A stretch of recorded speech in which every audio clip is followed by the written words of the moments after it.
దేవుని యొక్క మహాకృపను బట్టి ఎంతో ఆసక్తితో చేరువచ్చిన మీలో ప్రతి వారికి ప్రభు అయిన యేసుక్రీస్తు వారి యొక్క నామములో హృదయపూర్వకమైన వందనాలు.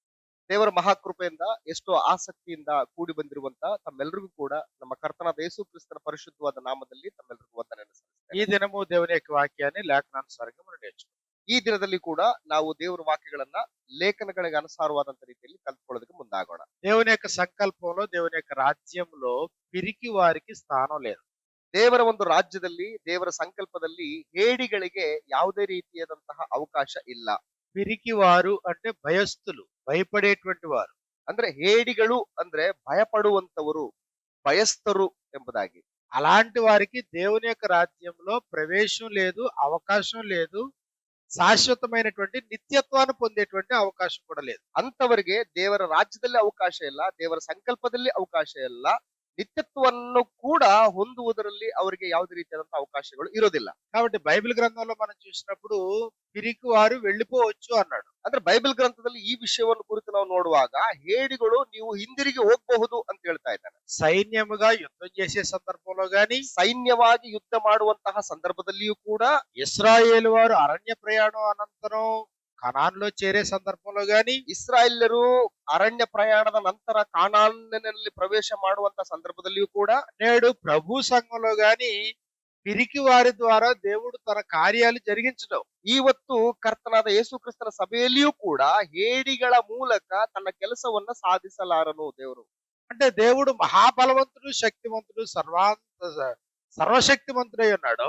ದೇವರು ಶಕ್ತಿವಂತನು, ಬಲವಂತನು, ಸರ್ವಶಕ್ತಿವಂತನು ಆಗಿರುವುದರಿಂದ నరుడైనటువంటి వాడు దేవుని మీద ఆధారపడి బలవంతుడిగా బ్రతకాలని కోరుతున్నాడు. ಮನುಷ್ಯನೆಂಬುವವನು ದೇವರ ಮೇಲೆ ಆಧಾರಗೊಂಡು ಬಲವಂತನಾಗಿ ಕಾರ್ಯಗಳನ್ನ ಮಾಡಬೇಕೆಂಬುದಾಗಿ ದೇವರು ಕೋರ್ತಾ ಇದ್ದಾರೆ. వాస్తవానికి మనం బలవంతులం కాదు, ವಾಸ್ತವದಲ್ಲಿ ಹೇಳ್ಬೇಕು ಅಂತಂದ್ರೆ ನಾವೇನ್ರು ಬಲವಂತರಲ್ಲ ನಾವು, కానీ దేవుని బట్టి బలవంతులం. ಆದ್ರೆ ದೇವರಿಂದಾಗಿ ನಾವು ಬಲವಂತರು. ఇది ఇప్పుడు తన కార్యాలు జరిగించడానికి దేవుడు బలవంతులను మాత్రమే కోరుతున్నాడు. ಈಗ ದೇವರು ತನ್ನ ಕಾರ್ಯಗಳನ್ನು ಸಾಧಿಸುವುದಕ್ಕೋಸ್ಕರ ಬಲವಂತರ ಮೂಲಕವೇ ತನ್ನ ಕಾರ್ಯಕ್ರಮಗಳನ್ನು ಮುಂದುವರಿಸ್ತಾನೆ. పిరికివాడు అయితే ಹೇಡಿಗಳಾದ್ರೆ నువ్వు ఉండవసరం లేదు, నువ్వు వెళ్ళిపోవచ్చు అన్నాడు. ನೀನ್ ಇರುವಂತ ಅವಶ್ಯಕತೆ ಇಲ್ಲ, ನೀನು ಹೊರಟೋಗ್ಬೋದು ಹಿಂದಿರುಗಿ ಅಂತ ಹೇಳ್ತಾನೆ. నువ్వు యుద్ధం చేయని అవసరం లేదు, నువ్వు ఇంటికి వెళ్ళిపో అన్నాడు. ನೀನ್ ಯುದ್ಧ ಮಾಡುವಂತದ್ದು ಅವಶ್ಯಕತೆ ಇಲ್ಲ, ನೀವು ಮನೆಗೆ ಹೊರಟೋಗಿ ಹಿಂದಕ್ಕೆ. నువ్వు భయపడి యుద్ధం చేసి నీ వలన అనేకుల్ని చెడగొట్టే కంటే నువ్వు ఇంటికి వెళ్ళిపో అన్నాడు. ನೀನು ಭಯಪಟ್ಟು ಯುದ್ಧ ಮಾಡಿ ಆ ಭಯದಿಂದ ಇನ್ನೊಬ್ಬರನ್ನ ಭಯಪಡಿಸೋದಕ್ಕಿಂತ ನೀನು ಮನೆಗೆ ಹೋಗೋದೇ ಬೆಟರ್ ಅಂತ ಹೇಳ್ತಾನೆ. ఇశ్రాయేలు వారికి ఇచ్చినటువంటి చట్టంలో ఈ సంగతిని పొందుపరిచాడు. ಇಸ್ರಾಯೇಲರಿಗೆ ಕೊಡಲ್ಪಟ್ಟಂತಹ ಕಾನೂನಿನಲ್ಲಿ ಈ ವಿಷಯವನ್ನ ಆತನು ಹೊಂದಿಸಿಟ್ಟಿದ್ದಾನೆ. ద్వితీయోపదేశకాండము 20వ అధ్యాయం మనం చూసినప్పుడు, ಧರ್ಮೋಪದೇಶ ಕಾಂಡ ಪುಸ್ತಕ 20ನೇ ಅಧ್ಯಾಯವನ್ನು ನಾವು ನೋಡಿದ್ರೆ, ఇది అక్కడ 5వ వచనం నుండి యుద్ధంలో ఉన్నటువంటి వారు కొంతమంది ఇంటికి తిరిగి వెళ్ళిపోవచ్చు అన్నాడు. ಇಲ್ಲಿ ಯುದ್ಧದಲ್ಲಿ ಇರ್ತಕ್ಕಂತ ಕೆಲವರನ್ನ ತಾವು ಮನೆಗೆ ಹಿಂದಿರುಗಿ ಹೋಗಬಹುದು ಎಂಬುದಾಗಿ ಹೇಳ್ತಾ ಇದ್ದಾನೆ. అందులో నెంబర్ 1 ఏంటంటే, ಅಲ್ಲಿರ್ತಕ್ಕಂಥ ಸಮಸ್ಯೆ ಏನಪ್ಪಾ ಅಂತಂದ್ರೆ, ఇది ఒకవేళ ఎవడైనా కొత్తగా ఇల్లు కట్టుకుంటే వాడి ఇంటికి వెళ్ళిపోయి గృహ ప్రవేశం చేసుకో. ಅವರುಗಳಲ್ಲಿ ಯಾರಾದ್ರೂ ಒಬ್ರು ಹೊಸದಾಗಿ ಒಂದು ಮನೆಯನ್ನು ಕಟ್ಟಿಕೊಂಡು ಅದು ಗೃಹ ಪ್ರವೇಶ ಮಾಡ್ಬೇಕು ಅಂತಂದ್ರೆ ಅದನ್ನ ನೀವು ಮಾಡ್ಕೊಳ್ಳೋದಕ್ಕೆ ಹಿಂದಿರುಗಿ ಹೋಗ್ಬೋದು ನೀವು. రెండో సంగతి ఏంటంటే, ఎవడైనా ద్రాక్ష తోట వేసుకున్నప్పుడు దాని ఫలాలు ఇంకా పొందకుండా నేను యుద్ధంలోకి వస్తే నువ్వు ఇంటికి వెళ్ళిపో అన్నాడు. ಯಾರಾದ್ರೂ ದ್ರಾಕ್ಷ ತೋಟ ಹಾಕೊಂಡಿದ್ರೆ ಅದರ ಫಲವನ್ನ ಆತನು ಅನುಭವಿಸದೇ ಇದ್ರೆ ಅದನ್ನ ಅನುಭವಿಸೋದಕ್ಕೋಸ್ಕರ ನೀನು ಹಿಂದಿರುಗಿ ಮನೆಗೆ ಹೋಗ್ಬೋದು. మూడో సంగతి 7వ వచనంలో ఏం చెప్పాడంటే, ఒకవేళ ఎవడైనా ఒక స్త్రీని ప్రదానం చేసుకుని ఇంకా పరిగ్రహించకుండా ఉంటే అలాంటి వాడు అవశ్యముగా ఇంటికి వెళ్ళిపోవచ్చు అన్నాడు. ಮೂರನೇ ಒಂದು ಕಾರಣ ಏನ್ ಹೇಳ್ತಾನೆ ಅಂತಂದ್ರೆ, ಯಾರಾದ್ರೂ ಒಬ್ಬ ಕನ್ನಿಕೆಯನ್ನ ನಿಶ್ಚಿತಾರ್ಥ ಮಾಡ್ಕೊಂಡಿದ್ರೆ ಅಥವಾ ಮದುವೆ ಮಾಡ್ಕೊಂಡಿದ್ರೆ ಆಕೆಗೆ ಇನ್ನೂ ಪ್ರಸ್ತ ಆಗಿಲ್ಲ ಅಂತಂದ್ರೆ ನೀವು ಹೋಗ್ಬಹುದು ಅಂತ ಹೇಳ್ತಾನೆ. ఇక్కడ వరకు ఇబ్బంది లేదు. ಇಲ್ಲಿವರೆಗೂ ಏನ್ ಸಮಸ್ಯೆ ಇಲ್ಲ. కానీ 8వ వచనంలో ಆದ್ರೆ 8ನೇ ವಚನದಲ್ಲಿ ఇది ఆయన స్పష్టంగా ఆదేశాలు ఇస్తున్నాడు. ಅಲ್ಲಿ ಸ್ಪಷ್ಟವಾಗಿ ಆದೇಶಿಸ್ತಾ ಇದ್ದಾನೆ, నాయకులు జనులతో ఎవడు భయపడి మెత్తని గుండె గలవాడగునో వాడు తాను అధైర్యపడిన రీతిగా తన సహోదరుల గుండెలు అధైర్యపరచుకున్నట్లు తన ఇంటికి తిరిగి వెళ్ళవచ్చునని చెప్పవలెను. ಯಾವನಾದರೂ ಧೈರ್ಯ ಕಡಿಮೆಯಾಗಿ ಅಂಜಿಕೊಂಡರೆ ಅವನೂ ಮನೆಗೆ ಹೋಗಲಿ, ಅವನು ದಿಗಿಲು ಪಡುವುದರಿಂದ ಅವನ ಜೊತೆಗಾರರೂ ದಿಗಿಲು ಪಟ್ಟಾರು ಎಂದು ಹೇಳಬೇಕು. కాబట్టి ఎవడైతే ಯಾವನಾದರೂ మెత్తని గుండె గలవాడగునో వాడు తాను అధైర్యపడిన రీతినే మిగిలిన వారిని కూడా అధైర్యపరుస్తాడు. కాబట్టి అలాంటి వాడు యుద్ధంలో ఉండనవసరం లేదు, నువ్వు ఇంటికి వెళ్ళిపోవచ్చు. ಮೃದುವಾದ ಗುಂಡಿಗೆಯನ್ನ ಹೊಂದುವುದರ ಮೂಲಕ ಅವನು ಅಂಜಿಕೊಂಡು ಧೈರ್ಯ ಕಡಿಮೆಯಾಗಿ ಇತರರನ್ನು ಕೂಡ ದಿಗಿಲು ಪಡಿಸುವುದಕ್ಕಿಂತ ಅವನು ಹಿಂದಿರುಗಿ ಮನೆಗೆ ಹೋಗುವುದು ಸೂಕ್ತ ಅಂತ ಹೇಳ್ತಾ ಇದ್ದಾರೆ. కాబట్టి ధర్మశాస్త్రంలో ಆದ್ರಿಂದ ಧರ್ಮಶಾಸ್ತ್ರದಲ್ಲಿ యుద్ధం చేసేటప్పుడు ಯುದ್ಧ ಮಾಡುವಂತ ಸಂದರ್ಭದಲ್ಲಿ ఆ పిరికివారు వెళ్ళిపోవచ్చు. ಹೇಡಿಗಳು ಹಿಂದಿರುಗಿ ಅವರು ಮನೆಗೆ ಹೋಗಬಹುದು. అంటే మీకు యుద్ధం చేయడానికి మీకు దేవుడు అవకాశం ఉంది. ಅಂದ್ರೆ ಯುದ್ಧ ಮಾಡೋದಕ್ಕೆ ದೇವರು ನಿಮಗೆ ಅವಕಾಶ ಮಾಡಿಕೊಡೋದಿಲ್ಲ. పిరికివాడి ద్వారా తన పనులు జరిగించుకోవడం దేవుడికి ఇష్టం లేదు. ಹೇಡಿಗಳ ಮೂಲಕ ದೇವರು ತನ್ನ ಕೆಲಸವನ್ನ ಸಾಧಿಸಿಕೊಳ್ಳುವುದಕ್ಕೆ ಆತನು ಇಷ್ಟಪಡಲಾರನು. ఇదిగో నువ్వు ప్రాణ భయంతో ఉంటే, ನೀನು ಪ್ರಾಣ ಭಯದಿಂದ ಒಂದು ವೇಳೆ ಇದ್ದಿದ್ದೆ ಆದ್ರೆ, శత్రు భయంతో ఉంటే, ಶತ್ರು ಭಯದಿಂದ ನೀನು ಇದ್ದಿದ್ದೆ ಆದ್ರೆ, నువ్వు ఒకవేళ నువ్వు మనుషులకు భయపడుతూ ఉంటే, ಒಂದು ವೇಳೆ ನೀನು ಮನುಷ್ಯನಿಗೆ ಭಯಪಡುವವನಾಗಿದ್ರೆ, నీకంటే బలవంతులకు నువ్వు భయపడతా ఉంటే, ನಿನಗಿಂತಲೂ ಬಲವಂತನಾಗಿರುವಂತವರಿಗೆ ನೀನು ಭಯಪಡುವವನಾದ್ರೆ దేవునికి అవమానం అది. ಅದು ದೇವರಿಗೆ ಅವಮಾನಕರವಾದದ್ದು. నీ ద్వారా దేవుడు తన సంకల్పాన్ని కొనసాగించడానికి ఆయన ఇష్టపడతలేదు ఆయన. ಇಂಥವರುಗಳ ಮೂಲಕ ದೇವರು ತನ್ನ ಸಂಕಲ್ಪವನ್ನು ಮುಂದುವರಿಸುವುದಕ್ಕೆ ಆತನು ಇಷ್ಟಪಡೋದಿಲ್ಲ. కాబట్టి ఇదిగో పిరికివారు వెళ్ళిపోవచ్చు. ಆದ್ದರಿಂದ ಹೇಡಿಗಳು ಈಗ ನೀವು ಹಿಂದಿರುಗಿ ಹೋಗ್ಬೋದು. ఇశ్రాయేలు కనానును జయించుకునే సందర్భంలో ಇಸ್ರಾಯೇಲ್ಯರು ಕಾನಾನನ್ನು ಜಯಿಸುವಂತಹ ಸಂದರ್ಭದಲ್ಲಿ సంఖ్యాకాండము 13, 14 అధ్యాయాల్లో మనకి ఒక సంగతి మనకు రాయబడింది. ಅರಣ್ಯಕಾಂಡ 13, 14 ಅಧ್ಯಾಯಗಳಲ್ಲಿ ನಮಗೊಂದು ಸಂದರ್ಭ ಕಂಡು ಬರ್ತದೆ. కాబట్టి ఇది రెండవ సంఘటన. ಇದು ಎರಡನೇ ಸಂದರ್ಭ. ಇದು కనాను వేగు చూడటానికి వెళ్ళారు 12 మంది. ಕಾನಾನನ್ನ ನೋಡಿಕೊಂಡು ಬರುವುದಕ್ಕಾಗಿ 12 ಜನ ಹೊರಟೋಗಿದ್ದಾರೆ. వెళ్ళినటువంటి వారు 12 మంది. ಕಾನಾನನ್ನು ಸಂಚರಿಸಿ ನೋಡುವುದಕ್ಕೋಸ್ಕರ ಹೋದಂತವರು 12 ಜನ. 40 రోజులు కనాను అంతా పరిశీలన చేయాలి. 40 ದಿವಸಗಳ ಕಾಲ ಇಡೀ ಕಾನಾನನ್ನೆಲ್ಲವನ್ನು ಕೂಡ ಪರಿಶೀಲನೆ ಮಾಡ್ಬೇಕು. ಅವರೆಲ್ಲ పరిశీలించిన తర్వాత ಪರಿಶೀಲಿಸಿದ ನಂತರ వారు తిరిగి ఇశ్రాయేలు లక్షలాది మంది దగ్గరకు వచ్చి వారి రిపోర్ట్ సబ్మిట్ చేయాలి. ಅವರು ಪುನಃ ಹಿಂದಿರುಗಿ ಬಂದು ಲಕ್ಷಾಂತರ ಜನ ಇಸ್ರಾಯೇಲ್ಯರ ಮುಂದೆ ಅವರು ರಿಪೋರ್ಟ್ ಅನ್ನ ಸಲ್ಲಿಸಬೇಕಾಗಿತ್ತು. కాబట్టి వెళ్ళినప్పుడు 12 మంది ఏకంగా వెళ్ళారు. ಹೋಗುವಾಗ 12 ಜನರು ಒಟ್ಟಾಗಿನೇ ಹೋಗಿದ್ದಾರೆ. అక్కడ మనుషులు ఎలాంటి వారో చూశారు. ಅಲ್ಲಿರ್ತಕ್ಕಂಥ ಮನುಷ್ಯರು ಎಂತವರು ಎಂಬುದಾಗಿ ಕೂಡ అక్కడ ನೋಡಿದ್ದಾರೆ. పండించే పంటలు ఎలాంటివో చూశారు. ಅಲ್ಲಿ ಬೆಳೆಯುವಂತಹ ಬೆಳೆಗಳು ಎಂತವುಗಳು ಎಂಬುದಾಗಿ ನೋಡಿದ್ದಾರೆ. ఇదిగో అక్కడ ఉండేటువంటి భూభాగం ఎలాగుంది, నదులు ఎలాగున్నాయి అన్ని గమనించారు. ಅಲ್ಲಿರ್ತಕ್ಕಂಥ ಭೂಭಾಗ ಹೇಗಿದೆ, ನದಿಗಳು ಹೇಗಿದ್ದಾವೆ ಎಲ್ಲವನ್ನೂ ಗಮನಿಸಿಕೊಂಡು ಬಂದಿದ್ದಾರೆ. ఇప్పుడు అన్ని అయిపోయిన తర్వాత తిరిగి వచ్చారు. ಎಲ್ಲವನ್ನು ನೋಡಿಕೊಂಡು ಬಂದಾಗ ಪುನಃ ಹಿಂದಿರುಗಿ ಬಂದಿದ್ದಾರೆ. వెళ్ళినప్పుడు 12 మంది ఏకంగా వెళ్ళారు. ಹೋಗುವಾಗ 12 ಜನ ಒಟ್ಟಾಗಿನೇ ಹೋಗಿದ್ದಾರೆ. కానీ తిరిగి వచ్చేటప్పటికి 10 మంది సెపరేట్ గ్రూప్, ఇద్దరు సెపరేట్ గ్రూప్ లో ఉన్నారు. ಹಿಂದಿರುಗಿ ಬಂದಾಗ 10 ಜನ ಒಂದು ಗುಂಪಲ್ಲಿದ್ದಾರೆ, ಇನ್ನಿಬ್ಬರು ಇನ್ನೊಂದು ಗುಂಪಲ್ಲಿ ಇದ್ದಾರೆ. ఇప్పుడు ఈ 10 మంది పిరికివారు. ಈಗ 10 ಜನ ಹೇಡಿಗಳು ಇವರು. ఆ పిరికితనాన్ని నింపుతున్నారు ప్రజలకి. ಈ ತಮ್ಮ ಹೇಡಿತನವನ್ನೇ ಜನರಲ್ಲೂ ಕೂಡ ತುಂಬುತ್ತಾ ಇದ್ದಾರೆ ಅವರು. అదిగో వారు ఉన్నత దేహులు, ಅಗೋ ಅವರು ಉನ್ನತ ಪುರುಷರು, వారిని మనం జయించలేము, ಅವರನ್ನು ಯಾವುದೇ ಕಾರಣಕ್ಕೂ ಕೂಡ ನಾವು ಜಯಿಸಲಿಕ್ಕೆ ಆಗೋದಿಲ್ಲ. కనాను తన దేశ నివాసులను భక్షించే దేశము. ಕನಾನ್ ದೇಶ ಅನ್ನುವಂಥದ್ದು ನಮ್ಮ ದೇಶ ನಿವಾಸಿಗಳನ್ನ ಭಕ್ಷಿಸುವಂತ ದೇಶ ಅದು. వారి దృష్టికి మనం మిడతల్లాగా ఉన్నాం, మన దృష్టికి మనం మిడతల్లాగే ఉన్నాం. ನಾವು ಕೂಡ ಅವರುಗಳ ದೃಷ್ಟಿಗೆ ಮಿಡತೆ ಅಂತಿದ್ದೇವೆ, ನಾವು ನಮ್ಮ ದೃಷ್ಟಿಯಲ್ಲೂ ಕೂಡ ಮಿಡತೆ ಅಂತಿದ್ದೀವಿ. కాబట్టి మనం కనానులోనికి ప్రవేశించలేము అన్నారు. ಆದ್ರಿಂದ ನಾವು ಕಾನಾನನ್ನ ಪ್ರವೇಶಿಸುವುದಕ್ಕೆ ಸಾಧ್ಯ ಇಲ್ಲ ಅಂತ ಹೇಳ್ತಾರೆ. కానీ దేవుడు ఏం వాగ్దానం చేశాడు? ಆದ್ರೆ ದೇವರು ಅವರುಗಳಿಗೆ ಏನಂತ ವಾಗ್ದಾನ ಮಾಡಿದ್ದಾರೆ? పాలుతేళ్లు ప్రవహించే దేశంలో నేను ఇస్తానన్నాడు. ಹಾಲು ಜೇನು ಹರಿಯುವಂತಹ ದೇಶವನ್ನ ನಿಮಗೆ ಕೊಡ್ತೀನಿ ಅಂತ ಹೇಳ್ತಾ కానీ ಇದ್ದಾರೆ. మీరు నమ్మలేదు. ಆದ್ರೆ ಅದನ್ನ ಅವ್ರು ನಂಬಲಿಲ್ಲ. పైగా పిరికివారు. ಆದ್ರೆ ಎಲ್ಲದಕ್ಕಿಂತ ಹೆಚ್ಚಾಗಿ ಅವರು ಹೇಡಿಗಳು. ఈ 10 మందిలో ఉన్నటువంటి ఈ పిరికితనాన్ని ಈ 10 ಜನರಲ್ಲಿ ಇರ್ತಕ್ಕಂತ ಈ ಹೇಡಿತನವನ್ನ 3,05,550 మంది యువ సైన్యంలో నింపారు ఈ పిరికితనాన్ని. ಈ ತಮ್ಮಲ್ಲಿರುವಂತಹ ಹೇಡಿತನವನ್ನ 3,05,550 ಜನ ಯವನಸ್ಥರ ಮೇಲೆ ತುಂಬಿಟ್ಟಿದ್ದಾರೆ ಅದನ್ನ. కానీ ఇద్దరున్నారు. ಇಲ್ಲಿ ಇಬ್ಬರಿದ್ದಾರೆ, కాలేబు, యెహోషువ. ಯೆಹೋಶುವ ಮತ್ತು ಕಾಲೇಬ್. కాలేబు, యెహోషువ. ಯೆಹೋಶುವ ಮತ್ತು ಕಾಲೇಬ್. కానీ వీళ్ళు మాత్రం చాలా ధైర్యవంతులు. ಆದ್ರೆ ಇವರುಗಳು ಮಾತ್ರ ಬಹಳ ಧೈರ್ಯವಂತರು. భయపడలేదు, ಭಯಪಡ್ಲಿಲ್ಲ, పిరికితనం లేదు, ಹೇಡಿತನ ಇಲ್ಲ. దేవుని మీద ఆధారపడ్డారు. ದೇವರ ಮೇಲೆ ఆధాರಗೊಂಡಿದ್ದಾರೆ. నిశ్చయముగా ఇది నాన్న దేవుడు మనకు అనుగ్రహిస్తున్నాడు అన్నాడు. ನಿಶ್ಚಯವಾಗಿ ದೇವರು ಖಂಡಿತವಾಗಿ ಇದು ನಮಗೆ ಅನುಗ್ರಹಿಸ್ತಾರೆ. కనాను దేశాన్ని మనం స్వతంత్రించుకుంటా ఉన్నారు. ಕನಾನ್ ದೇಶವನ್ನು ನಾವು ಖಂಡಿತವಾಗಿ ಸ್ವತಂತ್ರಿಸಿಕೊಳ್ತೀವಿ ಅಂತ ಅನ್ಕೊಂಡಿದ್ದಾರೆ. కానీ ఇప్పుడు ప్రజలు ఏం చేశారు? ಆದ್ರೆ ಈ ಹೇಡಿಗಳ ಸಂದೇಶದಿಂದಾಗಿ ಜನರು ಏನ್ ಮಾಡಿದ್ದಾರೆ? ధైర్యవంతుల ప్రభావం వీళ్ళ మీద పడలేదు, కానీ ಧೈರ್ಯವಂತರ ಪ್ರಭಾವ ಈ ಜನರ ಮೇಲೆ ಬೀಳಿಲ್ಲ. ಆದ್ರೆ పిరికి వారి యొక్క ప్రభావమే వీళ్ళ మీద పడింది. ಹೇಡಿಗಳ ಒಂದು ಪ್ರಭಾವವೇ ಇವರುಗಳ ಮೇಲೆ ಬೀರಿದೆ. కాబట్టి వీళ్ళందరూ కూడా ఈ 10 మందితో చేరారు. ಇವರೆಲ್ಲರೂ ಕೂಡ ಈ 10 ಜನರ ಒಳಗೆ ಸೇರ್ಕೊಂಡಿದ್ದಾರೆ. సంఖ్యాకాండము 13, 14 అధ్యాయాల్లో ಅರಣ್ಯಕಾಂಡ ಪುಸ್ತಕ 13-14 ಅಧ್ಯಾಯಗಳಲ್ಲಿ దేవుడు ఖండితంగా మోషే ద్వారా ఆజ్ఞాపించింది ఏంటంటే, ದೇವರು ಖಂಡಿತವಾಗಿಯೂ ಕೂಡ ಮೋಶೆ ಮುಖಾಂತರ ಆಜ್ಞಾಪಿಸಿದ್ದು ಏನು ಅಂತಂದ್ರೆ, మీరు నన్ను నమ్మలేదు కాబట్టి, ಇವರು ನನ್ನನ್ನು ನಂಬಲಿಲ್ಲವಾದ ಕಾರಣ, నమ్మని వారితో సహవాసం కలిగి ఉన్నారు కాబట్టి, ನಂಬದೇ ಇರುವವರೊಟ್ಟಿಗೆ ಇವರು ಸಹವಾಸವನ್ನು ಹೊಂದಿರುವುದರಿಂದ, పిరికి వారితోనే సాంగత్యం చేశారు కాబట్టి, ಈ ಹೇಡಿಗಳೊಟ್ಟಿಗೆ ಇವರು ಸಹವಾಸವನ್ನು ಇಟ್ಟುಕೊಂಡಿರುವುದರಿಂದ ఇది 40 సంవత్సరాల్లో వీళ్ళందరూ రాలిపోతారు. ಈ 40 ವರ್ಷಗಳ ಕಾಲದ ಅರಣ್ಯ ಪ್ರಯಾಣದಲ್ಲಿ ಇವರೆಲ್ಲರೂ ಕೂಡ ಸತ್ತೋಗ್ತಾರೆ. వీరిలో ఎవరును దానిలో ప్రవేశించరు. ಇವರುಗಳಲ್ಲಿ ಯಾರೊಬ್ಬರು ಕೂಡ ಕನಾನನ್ನ ಅವರು ಸೇರೋದಿಲ್ಲ. క్షమించండి, ఇక్కడ సంఖ్య తప్పేశాను కదా. ಇಲ್ಲಿ ಸ್ವಲ್ಪ ಸಂಖ್ಯೆ ತಪ್ಪಾಕಿದ್ದೀನಲ್ವಾ ನಾನು? 6,03,550 మంది. ಅಂದ್ರೆ 6,03,550 ಮಂದಿ. ఇన్ని లక్షల మంది ಇಷ್ಟು ಲಕ್ಷಾಂತರ ಜನ వీరితోనే కలిసి ఉన్నారు కాబట్టి, ಇವರೊಟ್ಟಿಗೇನೆ ಇದ್ದದ್ದು 6,03,550 మందిని 6,03,550 ಮಂದಿಯನ್ನ అరణ్యములోనే సంహరిస్తానన్నాడు. ಅರಣ್ಯದಲ್ಲಿಯೇ ನಾನು ಅವರನ್ನ ಸಂಹರಿಸ್ತೀನಿ. అంటే దేవుడు ఎలాంటి వారికి అవకాశం ఇవ్వట్లేదు. ಅಂದ್ರೆ ದೇವರು ಎಂತವರಿಗೆ ಅವಕಾಶವನ್ನ ಕೊಡ್ತಾ ಇಲ್ಲ.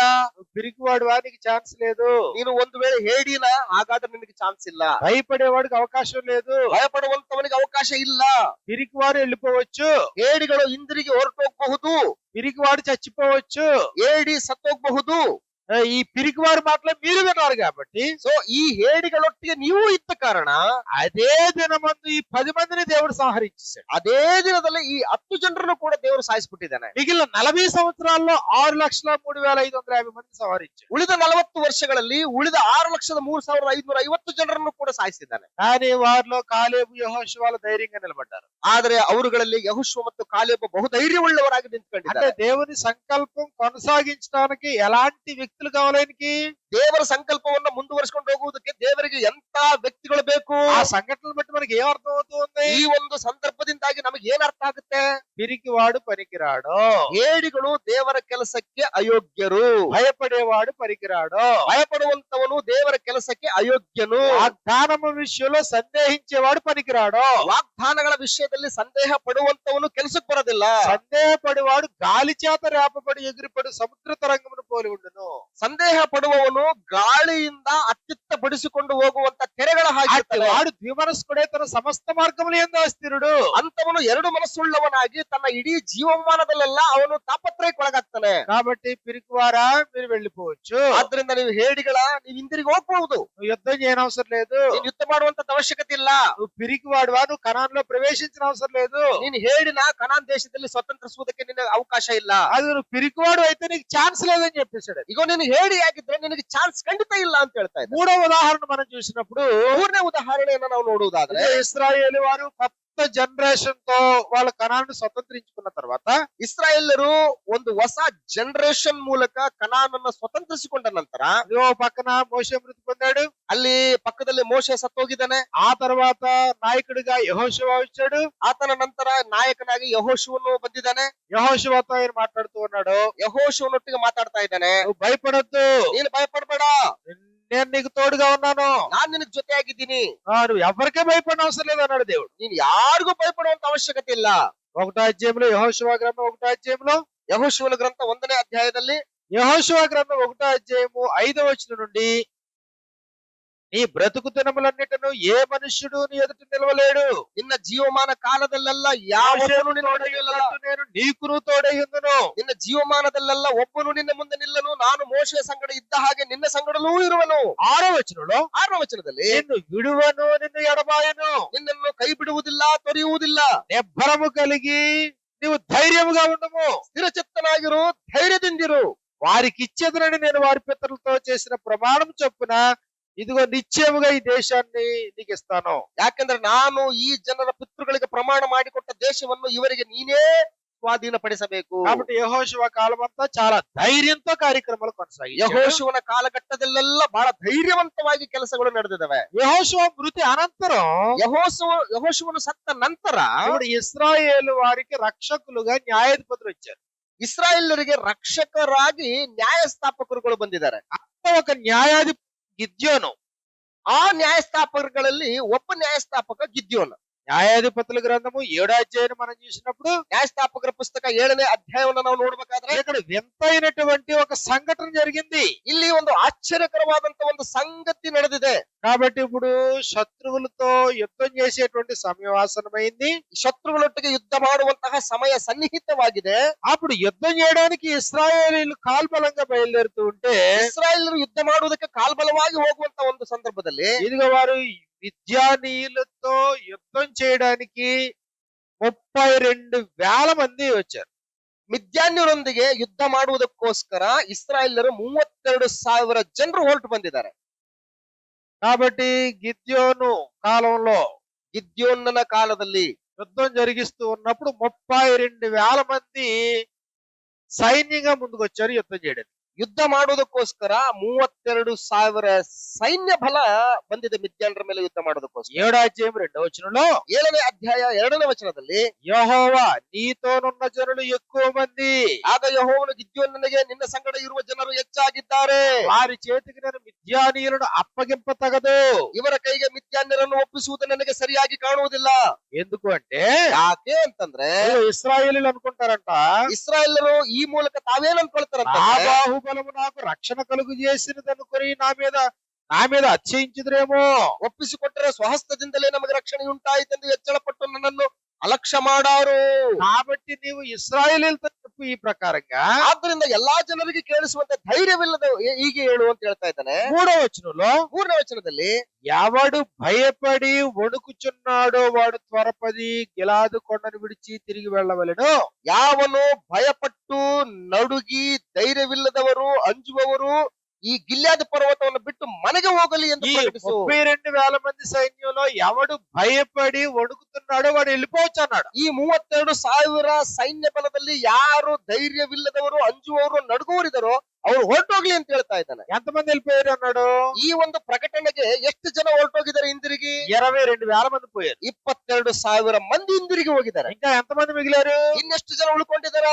10,000 మంది మిగిలారు. 10,000 ಮಂದಿ ಉಳ್ಕೊಂಡಿದ್ದಾರೆ. అంటే 32,000 మందిలో పిరికి వాళ్ళు ఎంతమంది ఉన్నారు? 32,000 ಜನಗಳಲ್ಲಿ ಈ ಹೇಡಿಗಳು ಎಷ್ಟು ಜನ ಇದ್ದಾರೆ? 22,000 మంది. 22,000 ಮಂದಿ. వారితో ఆయన యుద్ధం చేయడు. ಅವರ ಮೂಲಕ ದೇವರು ಯುದ್ಧ ಮಾಡೋದಕ್ಕೆ ಇಷ್ಟಪಡೋದಿಲ್ಲ. అలాంటి వారికి విజయాన్ని ఎవడైనా, ಅಂತಹ ಜನಗಳಿಗೆ ವಿಜಯವನ್ನು ದೊರಕಿಸಿಕೊಡೋದಿಲ್ಲ. దేవుడు తన పని కొరకు ధైర్యవంతులను వాడుకుంటాడు కానీ పిరికి వాళ్ళు వాడుకోడు. ದೇವರು ತನ್ನ ಕೆಲಸಕ್ಕೋಸ್ಕರ ಧೈರ್ಯವಂತರನ್ನು ಬಳಸಿಕೊಳ್ತಾನೆ ವಿನಃ ಹೇಡಿಗಳನ್ನು ಬಳಸಿಕೊಳ್ಳೋದಿಲ್ಲ. కాబట్టి ఎవడు భయపడి వణుకుతున్నాడో అలాంటి వాడు యుద్ధం చేయని అవసరం లేదు, ఇంటికి వెళ్ళిపో.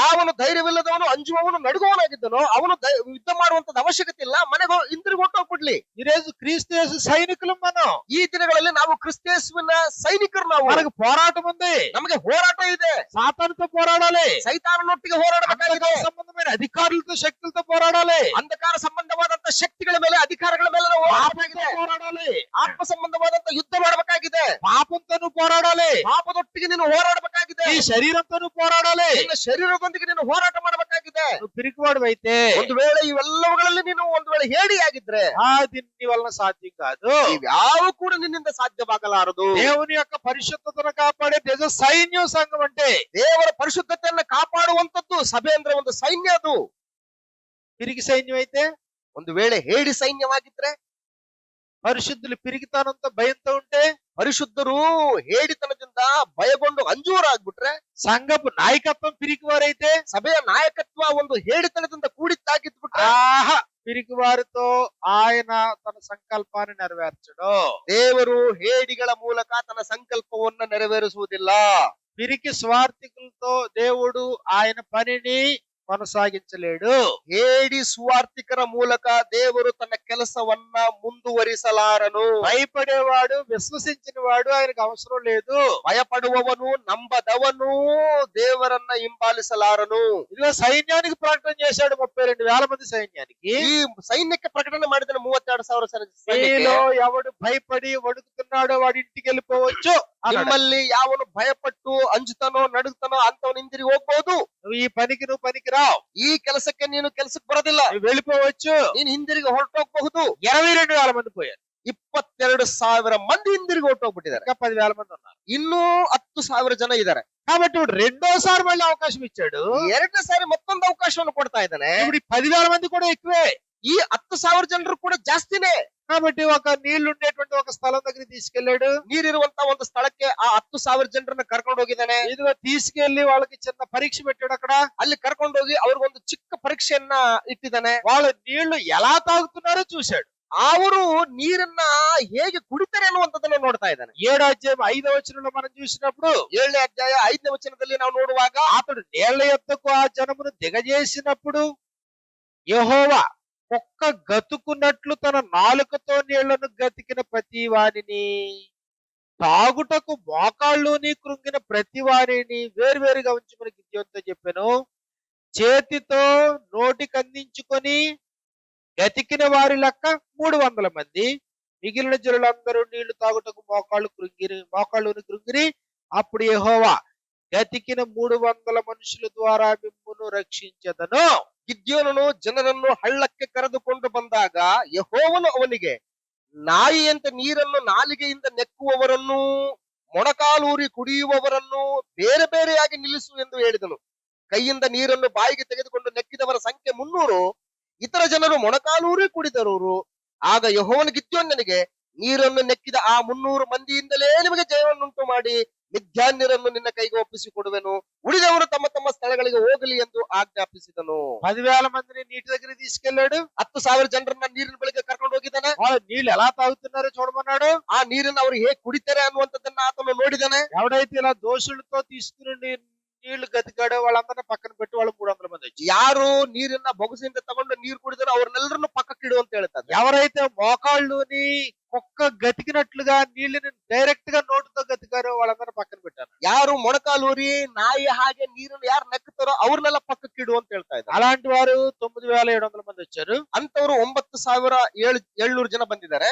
10,000 నుంచి వాళ్ళని తీసేస్తే చివరికి 300 మంది మిగిలారు. 10,000ರಲ್ಲಿ 9,700 ತೆಗೆದ್ರೆ ಕೊನೆಗೆ 300 ಜನ ಉಳಿದಿದ್ದಾರೆ. ఇప్పుడు 300 మందితో ఆయన బయలుదేరి ಈ 300 ಜನರೊಟ್ಟಿಗೆ ಆತನು ಹೊರಟು మిద్యానీయులను జయించాడు.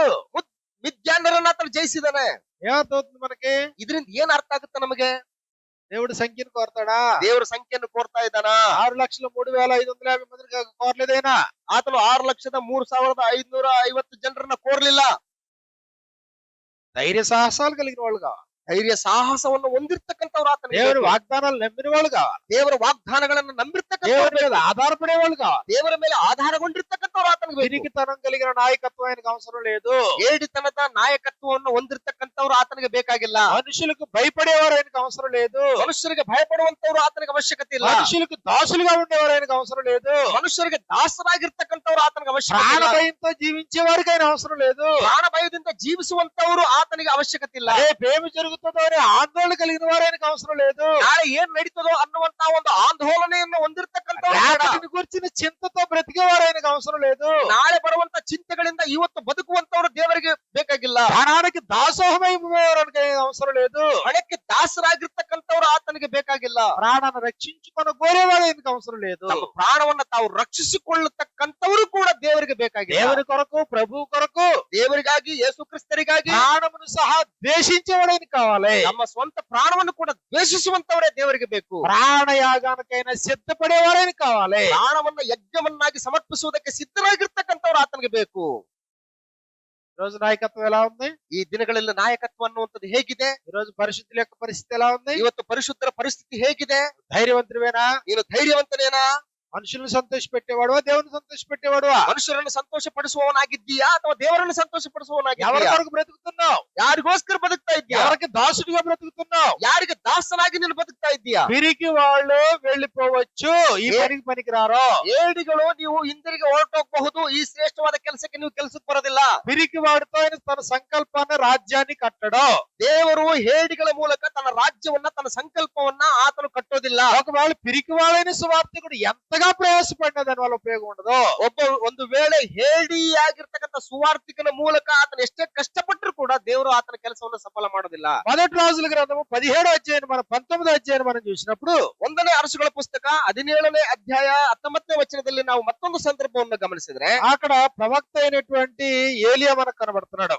ಅಲ್ಲಿ ಪ್ರವಾದಿಯಾದಂತಹ ಏಲಿಯನು ನಮಗೆ ಕಂಡು ಬರ್ತಾನೆ. చాలా భక్తిపరుడు, ಬಹಳ ಭಕ್ತಿವಂತನು, యథార్థపరుడు, ಬಹಳ ಯಥಾರ್ಥವಂತನು, ఎంత గొప్ప ప్రవక్త అంటే ಎಷ್ಟು ದೊಡ್ಡ ಪ್ರವಾದೀತನು ಅಂತಂದ್ರೆ 400 మంది బయలు ప్రవక్తలను ఎదిరించినటువంటి వాడు, 400 ಜನ ಬಾಳ್ ದೇವರ ಪ್ರವಾದಿಗಳನ್ನ ಧೈರ್ಯದಿಂದ ಎದುರಿಸಿದಂತ ఆ ಪ್ರವಾದಿತನು, సవాలు చేసినటువంటి వాడు. ಅವರೆಲ್ಲರಿಗೂ ಸವಾಲ್ ಹಾಕಿದಂತಹ ಒಬ್ಬ ದೊಡ್ಡ ಪ್ರವಾದೀತನು. కాబట్టి అలాంటి ప్రవక్త ధైర్యవంతుడు ಅಂತಹ ದೊಡ್ಡ ಪ್ರವಾದಿಯಾಗಿರ್ತಕ್ಕಂತಹ ಧೈರ್ಯವಂತನು ఒక స్త్రీ యెజబెలుకు భయపడ్డాడు.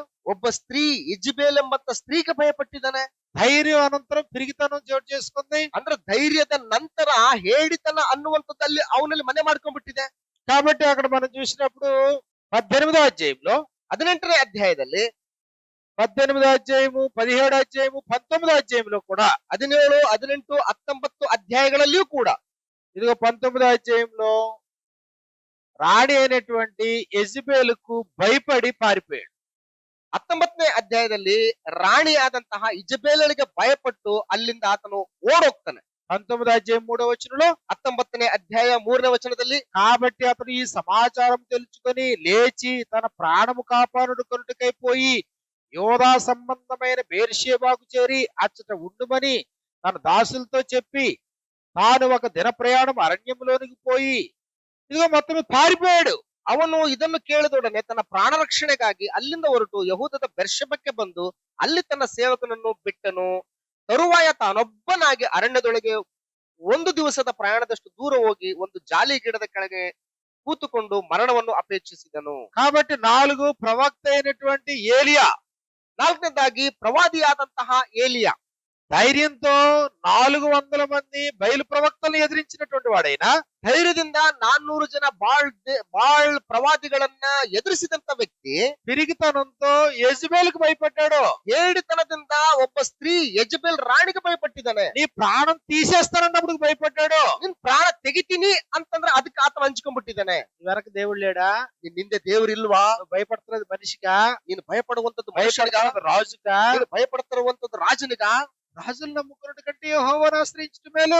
ನೀವು ಅರಸರ ಮೇಲೆ ಅರಸರನ್ನು ಆಶ್ರಯಿಸಿಕೊಳ್ಳುವುದಕ್ಕಿಂತ ಯೆಹೋವನನ್ನು ಆಶ್ರಯಿಸುವುದು కాబట్టి ಉತ್ತಮ. యెహోవా నీ పక్షాన ఉంటే నీకు విరోధి ఎవడై ఉంటాడో? ದೇವರು ನಿಮ್ಮ ಪಕ್ಷವಾಗಿದ್ದರೆ ನಿಮಗೆ ವಿರೋಧಿಗಳು ಯಾರು? కాబట్టి నీ కుడి పక్కన 10,000 మంది కూలినా, ఎడం పక్కన 1000 మంది కూలినా నీకు అపాయం నీ ఇంటికి చేరదు కదా. ನಿನ್ನ ಬಲಗಡೆಯಲ್ಲಿ 10,000 ಜನ ಬಿದ್ರು, ಎಡಗಡೆಯಲ್ಲಿ 1000 ಜನ ಬಿದ್ರು ಕೂಡ ನಿನಗೆ ಅಪಾಯ ಅನ್ನುವಂಥದ್ದು ನಿನಗೆ ತಟ್ಟೋದಿಲ್ವಲ್ವಾ? ధైర్య సాహసాలు కలిగినటువంటి ప్రవక్తే కానీ ಧೈರ್ಯ ಸಾಹಸವನ್ನು ಹೊಂದಿರುವಂತಹ ಪ್ರವಾದಿನೇ ಈತ. ಆದ್ರೂ యెజబెలుకి భయపడ్డాడు. ಇಜ್ಬೇಲಳಿಗೆ ಭಯಪಟ್ಟಿದ್ದಾನೆ. ప్రాణం పోతదేమో అని భయపడ్డాడు. ಪ್ರಾಣ ಹೋಗ್ತದೇನೋ ಅಂತ ಭಯಪಟ್ಟಿದ್ದಾನೆ. కాబట్టి ఇప్పుడు దేవుడు ఏం చేయాలా? ಆದ್ರಿಂದ ಈಗ ದೇವ್ರು ಏನ್ ಮಾಡ್ಬೇಕು? ఏలియాని కొనసాగిస్తాడా? ಏಲಿಯನನ್ನ ಹಾಗೆ ಮುಂದುವರಿಸ್ತಾನ? తన సంకల్పం యొక్క నెరవేర్పు కొరకు ఏలియాని బదులుగా దేవుడు ఎలీషాని ఎన్నుకున్నాడు. అదే అధ్యాయం. ತನ್ನ ಸಂಕಲ್ಪವನ್ನ ಮುಂದುವರಿಸುವುದಕ್ಕೋಸ್ಕರ ಏಲಿಯನ ಸ್ಥಾನಕ್ಕೆ ಎಲೀಷನನ್ನ ಆಯ್ದುಕೊಂಡಿದ್ದಾನೆ ಅದೇ ಅಧ್ಯಾಯದಲ್ಲಿ. మొదటి రాజుల గ్రంథము 19వ అధ్యాయము 16వ వచనాన్ని మనం చూసినప్పుడు ಮೊದಲನೇ ಅರಸುಗಳ ಪುಸ್ತಕ 19ನೇ ಅಧ್ಯಾಯ 16ನೇ ವಚನವನ್ನ ನಾವು ಗಮನಿಸಿದ್ರೆ ఇశ్రాయేలు వారి మీద నింషీ కుమారుడని యెహూ పట్టాభిషేకం చేయము, నీకు మారుగా ప్రవక్త అయ్యుండుటకు అబెల్మెహోల వాడైన ಶಾಪಾತು ಕುಮಾರುಡని ಎಲೀಷಾకు ಅಭಿಷೇಕಂ చేయము. ನಿಂಷಿಯ ಮಗನಾದ ಯೇಹುವನ್ನು ಇಸ್ರಾಯೇಲರ ಅರಸನನ್ನಾಗಿಯೂ ಆಬೇಲ್ ಮೊಹೋಲದವನು ಶಾಫಾಟನ ಮಗನೂ ಆದ ಎಲೀಷನನ್ನು ನಿನಗೆ ಬದಲಾಗಿ ಪ್ರವಾದಿಯನ್ನಾಗಿಯೂ ಅಭಿಷೇಕಿಸು. కాబట్టి ఏలియాకు బదులుగా ఎవరు వచ్చేసారు వెంటనే? ಅಂದ್ರೆ ಏಲಿಯನ ಬದಲಾಗಿ ಯಾರು ಬಂದಿದ್ದಾರೆ? ತಕ್ಷಣದಲ್ಲೇ ఎలీషా. ಎಲೀಷಾ ಬಂದಿದ್ದಾರೆ. అంతకు ముందు 400 మంది బయలు ప్రవక్తల్ని ఎదిరించినటువంటి వాడు, ಅದಕ್ಕಿಂತ ಮೊದಲು 400 ಜನ ಬಾಳ್ ದೇವರ ಪ್ರವಾದಿಗಳನ್ನು ಎದುರಿಸಿದಂತ ಈ ಏಲಿಯಾ ఇప్పుడు ఒక స్త్రీ యెజబెలుకు భయపడ్డాడు. ಈಗ ಒಬ್ಬ ಸ್ತ್ರೀ ಇಜಬೇಲಳಿಗೆ ಭಯಪಟ್ಟಿದ್ದಾನೆ. వ్యక్తులకు భయపడుతున్నావా? ವ್ಯಕ್ತಿಗಳಿಗೆ ಭಯಪಡೋದಾ? మనిషికి భయపడుతున్నావా? ಮನುಷ್ಯರಿಗೆ ಭಯಪಡೋದಾ? మనిషికి భయపడేవాడు దేవుని సమకూలైన సేవకుడిగా పనిచేయగలడా? ಮನುಷ್ಯರಿಗೆ ಭಯಪಡುವಂತ ಆತನು ದೇವರಿಗೆ ಸರಿ ಸಮಾನವಾದಂತ ಕೆಲಸಕ್ಕೆ ಯೋಗ್ಯನಾಗ್ತಾನ? నువ్వు మనిషికి భయపడుతున్నావా? దేవుడికి భయపడుతున్నావా? ಮನುಷ್ಯರಿಗೆ ಭಯಪಡ್ತಾ ಇದ್ಯಾ? ದೇವರಿಗೆ ಭಯಪಡ್ತಾ ಇದ್ಯಾ? ఏ పని కొరకు వచ్చావు? ಯಾವ ಕೆಲಸಕ್ಕೋಸ್ಕರ ನೀನ್ ಬಂದಿದ್ದಿ? ఎక్కడ నివసించడానికి వచ్చావు? ಎಲ್ಲಿ ವಾಸ ಮಾಡೋದಕ್ಕೆ ಬಂದಿದ್ದಿ? దేవుని మందిరంలో జీవము గల దేవుని సంఘంలో పిరికి వారికి అవకాశం ఉందా? ಜೀವ ಸ್ವರೂಪನಾದ ದೇವರ ಮಂದಿರದಲ್ಲಿ ಈ ಹೇಡಿಗಳಿಗೆ ಅವಕಾಶ ಇರುತ್ತಾ? నమ్మని వారికి అవకాశం ఉందా? ನಂಬದೇ ಇರುವವರಿಗೆ ಅವಕಾಶ ಇರುತ್ತಾ? మనుషులకు భయపడే వారికి అవకాశం ఉందా? ಮನುಷ್ಯರಿಗೆ ಭಯಪಡುವಂತವರಿಗೆ ಅವಕಾಶ ಇರುತ್ತಾ? నీ ద్వారా దేవుడు ఘనమైన కార్యాలు చేయగలడా? ನಿನ್ನ ಮೂಲಕ ದೇವರು ಘನವಾದ ಕಾರ್ಯಗಳನ್ನು ಮಾಡುವುದಕ್ಕಾಗುತ್ತಾ? పిరికి వారి ద్వారా దేవుడు తన సందేశాన్ని విస్తరింపజేయగలడా? ಈ ಹೇಡಿಗಳ ಮೂಲಕ ದೇವರು ತನ್ನ ಸಂದೇಶವನ್ನು ವಿಸ್ತರಿಸಕ್ಕಾಗುತ್ತಾ? ఎట్టి పరిస్థితుల్లోనూ అవకాశం ఉండదు. ಎಂತ ಪರಿಸ್ಥಿತಿಯಲ್ಲೂ ಕೂಡ ಅವಕಾಶ ಇಲ್ಲ. పిరికి వారా మీరు వెళ్ళిపోవచ్చు, ಹೇಡಿಗಳ ನೀವು ಹಿಂದಿರುಗಿ ಹೊರಟೋಗ್ಬಹುದು. భయపడి వణికేవాడు వెళ్ళిపోవచ్చు, ಭಯಪಟ್ಟು ನಡುಗುವಂತವರು ಹಿಂದಿರುಗಿ ಹೊರಟೋಗ್ಬಹುದು. దేవుని మీద ఆధారపడకుండా విశ్వాసం లేనటువంటి వాడు వదిలిపెట్టిపోవచ్చు. ದೇವರ ಮೇಲೆ ಆಧಾರಗೊಳ್ಳದೆ ವಿಶ್ವಾಸ ಇಲ್ಲದೆ ಇರ್ತಕ್ಕಂಥವರು ನೀವು ಹಿಂದಿರುಗಿ ಹೊರಟೋಗ್ಬಹುದು.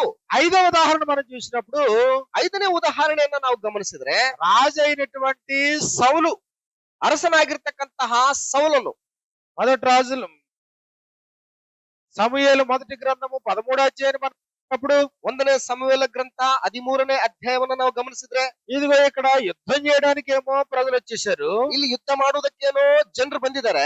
ఆ ప్రజలు వచ్చేసినప్పటికి గిల్గాలులో సమూయేలు వచ్చి బలర్పించిన తర్వాత ఇప్పుడు యుద్ధానికి వెళ్ళాలి.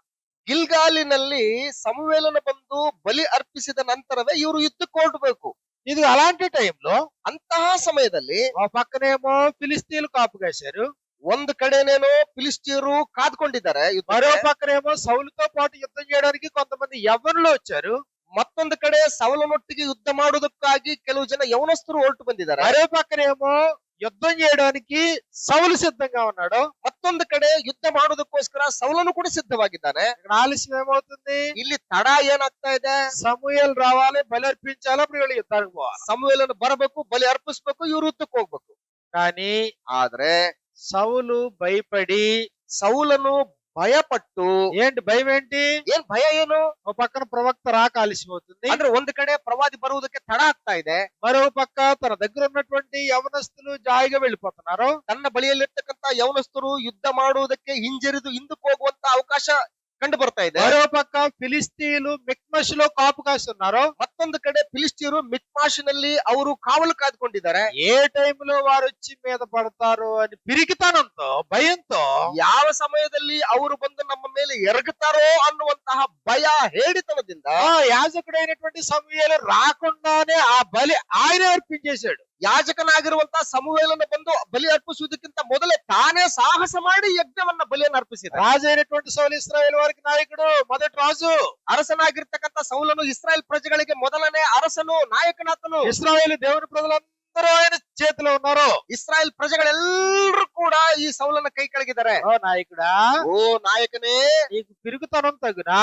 ನಿನಗೆ ಹೇಡಿತನವಂತದ್ದು ತಕ್ಕದ್ದೇನಾ? శత్రువుకు భయపడుతున్నావా? ಶತ್ರುಗಳಿಗೆ ನೀನು ಭಯಪಡ್ತಾ ಇದ್ಯಾ? నీ దగ్గర సైన్యం లేకుండా యువకులు వెళ్ళిపోతున్నారని భయపడుతున్నావా? ನಿನ್ನ ಬಳಿಯಲ್ಲಿ ಸೈನ್ಯ ಇಲ್ಲದೆ ಹಿಂದಿರುಗಿ ಯುವಕರೆಲ್ಲರೂ ಹೋಗ್ತಾ ಇದ್ದಾರೆ ಅಂತ ಹೇಳ್ಬಿಟ್ಟು ಭಯಪಡ್ತಾ ಇದ್ಯಾ? ఆలస్యం చేస్తే శత్రుమూకలు వచ్చి నీ మీద పడతారని భయపడుతున్నావా? ಒಂದು ವೇಳೆ ತಡವಾದರೆ ಶತ್ರುಗಳು ಬಂದು ನಿಮ್ಮ ಮೇಲೆ ಎರಗ್ತಾರೆ ಅಂತ ಹೇಳ್ಬಿಟ್ಟು నీ ಭಯಪಡ್ತಾ పక్షాన ಇದ್ಯಾ? దేవుడు పని చేయట్లేదా?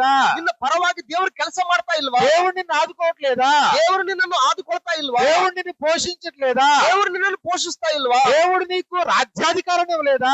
ದೇವರು ತಾನೇ ನಿನಗೆ ರಾಜ್ಯಾಧಿಕಾರವನ್ನು ಕೊಟ್ಟಲ್ವಾ? ఉన్నత స్థితిలో నిలబెట్టాడు కదా. ಹೀನವಾದ ಸ್ಥಿತಿಯಿಂದ ನಿನ್ನನ್ನು ಉನ್ನತವಾದ ಸ್ಥಿತಿಯಲ್ಲಿ ನಿಲ್ಲಿಸಿದನಲ್ವಾ? శత్రువుతో యుద్ధం చేసేవాడు ఆయనే కదా. ಶತ್ರುಗಳೊಟ್ಟಿಗೆ ಯುದ್ಧ ಮಾಡ್ತಕ್ಕಂಥವನು నీకు ಆತನೇ బలం ತಾನೇ. ఇచ్చేవాడు ఆయనే కదా. ನಿನಗೆ ಬಲವನ್ನು ಕೊಡ್ತಕ್ಕಂಥವನು ಆತನೇ ತಾನೇ. దేవుడి మీద ఆధారపడకుండా ದೇವರ ಮೇಲೆ ಆಧಾರಗೊಳ್ಳದೆ నీ స్వశక్తి మీద ఆధారపడి ನಿನ್ನ ಸ್ವಂತ ಶಕ್ತಿ ಮೇಲೆ ಆಧಾರಗೊಂಡು పిరికి గుండె అయిపోయిందా? ಹೇಡಿತನದ ಒಂದು ಹೃದಯ ನಿನಗೆ ಬಂತಾ? పిరికి గుండె కలిగిన వారితో ఆయనకి మీదట పని జరిగించుకోడు. ಹೇಡಿತನದ ಹೃದಯ ಉಳ್ಳವರೊಟ್ಟಿಗೆ ಆತನು ಇನ್ನು ಮೇಲೆ ಕೆಲಸ ಮಾಡಲಾರನು. పిరికివాడా నీ సింహాసనం నిలబడదు. ನೀವು ಹೇಡಿನ, ಹಾಗಾದ್ರೆ ಇನ್ನು ಮುಂದೆ ನಿನ್ನ ಸಿಂಹಾಸನ ನಿಲ್ಲೋದಿಲ್ಲ. పిరికివాడా ఇక మీదట నువ్వు సదాకాలం ఇశ్రాయేలు నా ప్రజలకు రాజుగా ఉండు. ನೀನು ಹೇಡಿನ, ಇನ್ನು ಮೇಲೆ ನೀನು ಶಾಶ್ವತವಾಗಿ ಇಸ್ರಾಯೇಲರಿಗೆ ನೀನು ಅರಸನಾಗುದಿಲ್ಲ. ఉన్నత స్థితికి ఎక్కించాను. ದೇವರು ತಾನು ನಿನ್ನನ್ನು ಉನ್ನತ ಸ್ಥಿತಿಗೆ ఇక ತಂದಿದ್ದಾನೆ. మీద నువ్వు రాజుగా ఉండకుండా నేను నిన్ను దించేస్తున్నాను.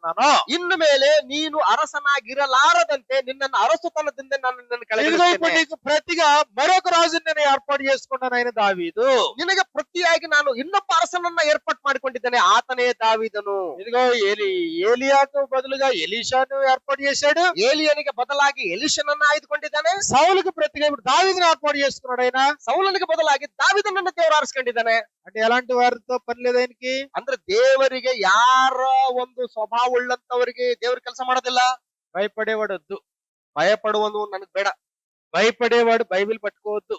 ಭಯಪಡುವಂತವನು ಬೈಬಲ್ ಹಿಡ್ಕೊಳ್ಬೇಡಿ. భయపడేవాడు ఉపదేశం చేయొద్దు. ಭಯಪಡುವವನು ಉಪದೇಶ ಮಾಡಬೇಡಿ. భయపడేవాడు నాయకుడిగా ఉండొద్దు. ಭಯಪಡುವಂತವನು ನಾಯಕನಾಗಿರಬಾರ್ದು. మనుషులకు భయపడితే, ನೀನು ಮನುಷ್ಯನಿಗೆ ಭಯಪಟ್ರೆ, ఆర్థిక పరమైన సమస్యలకు భయపడితే, ಆರ್ಥಿಕ ಸಂಬಂಧವಾದಂತ ಸಮಸ್ಯೆಗಳಿಗೆ ನೀನು ಭಯಪಟ್ರೆ, కరువు బత్యాలకు నువ్వు భయపడితే, ನೀನು ಸಾಲ ಸೌಲಗಳಿಗೆ ನೀನು ಭಯಪಟ್ರೆ, భవిష్యత్తు కొరకు నువ్వు భయపడితే, ಭವಿಷ್ಯತ್ತಿಗೋಸ್ಕರ ನೀನು ಭಯಪಟ್ರೆ, మనుషుల వలన హాని జరుగుతుందని నువ్వు భయపడితే, ಮನುಷ್ಯರ ಮೂಲಕ ನನಗೆ ಹಾನಿ ಉಂಟಾಗುತ್ತದೆ ಅಂತೇಳಿ ನೀನು ಭಯಪಟ್ರೆ, పిరికి వారితో ఆయన తన కార్యాలు జరిగించుకోడు. ಹೇಡಿಗಳ ಮೂಲಕ ದೇವರು ತನ್ನ ಕಾರ್ಯಗಳನ್ನು ಜರುಗಿಸಿಕೊಳ್ಳಲಾರನು.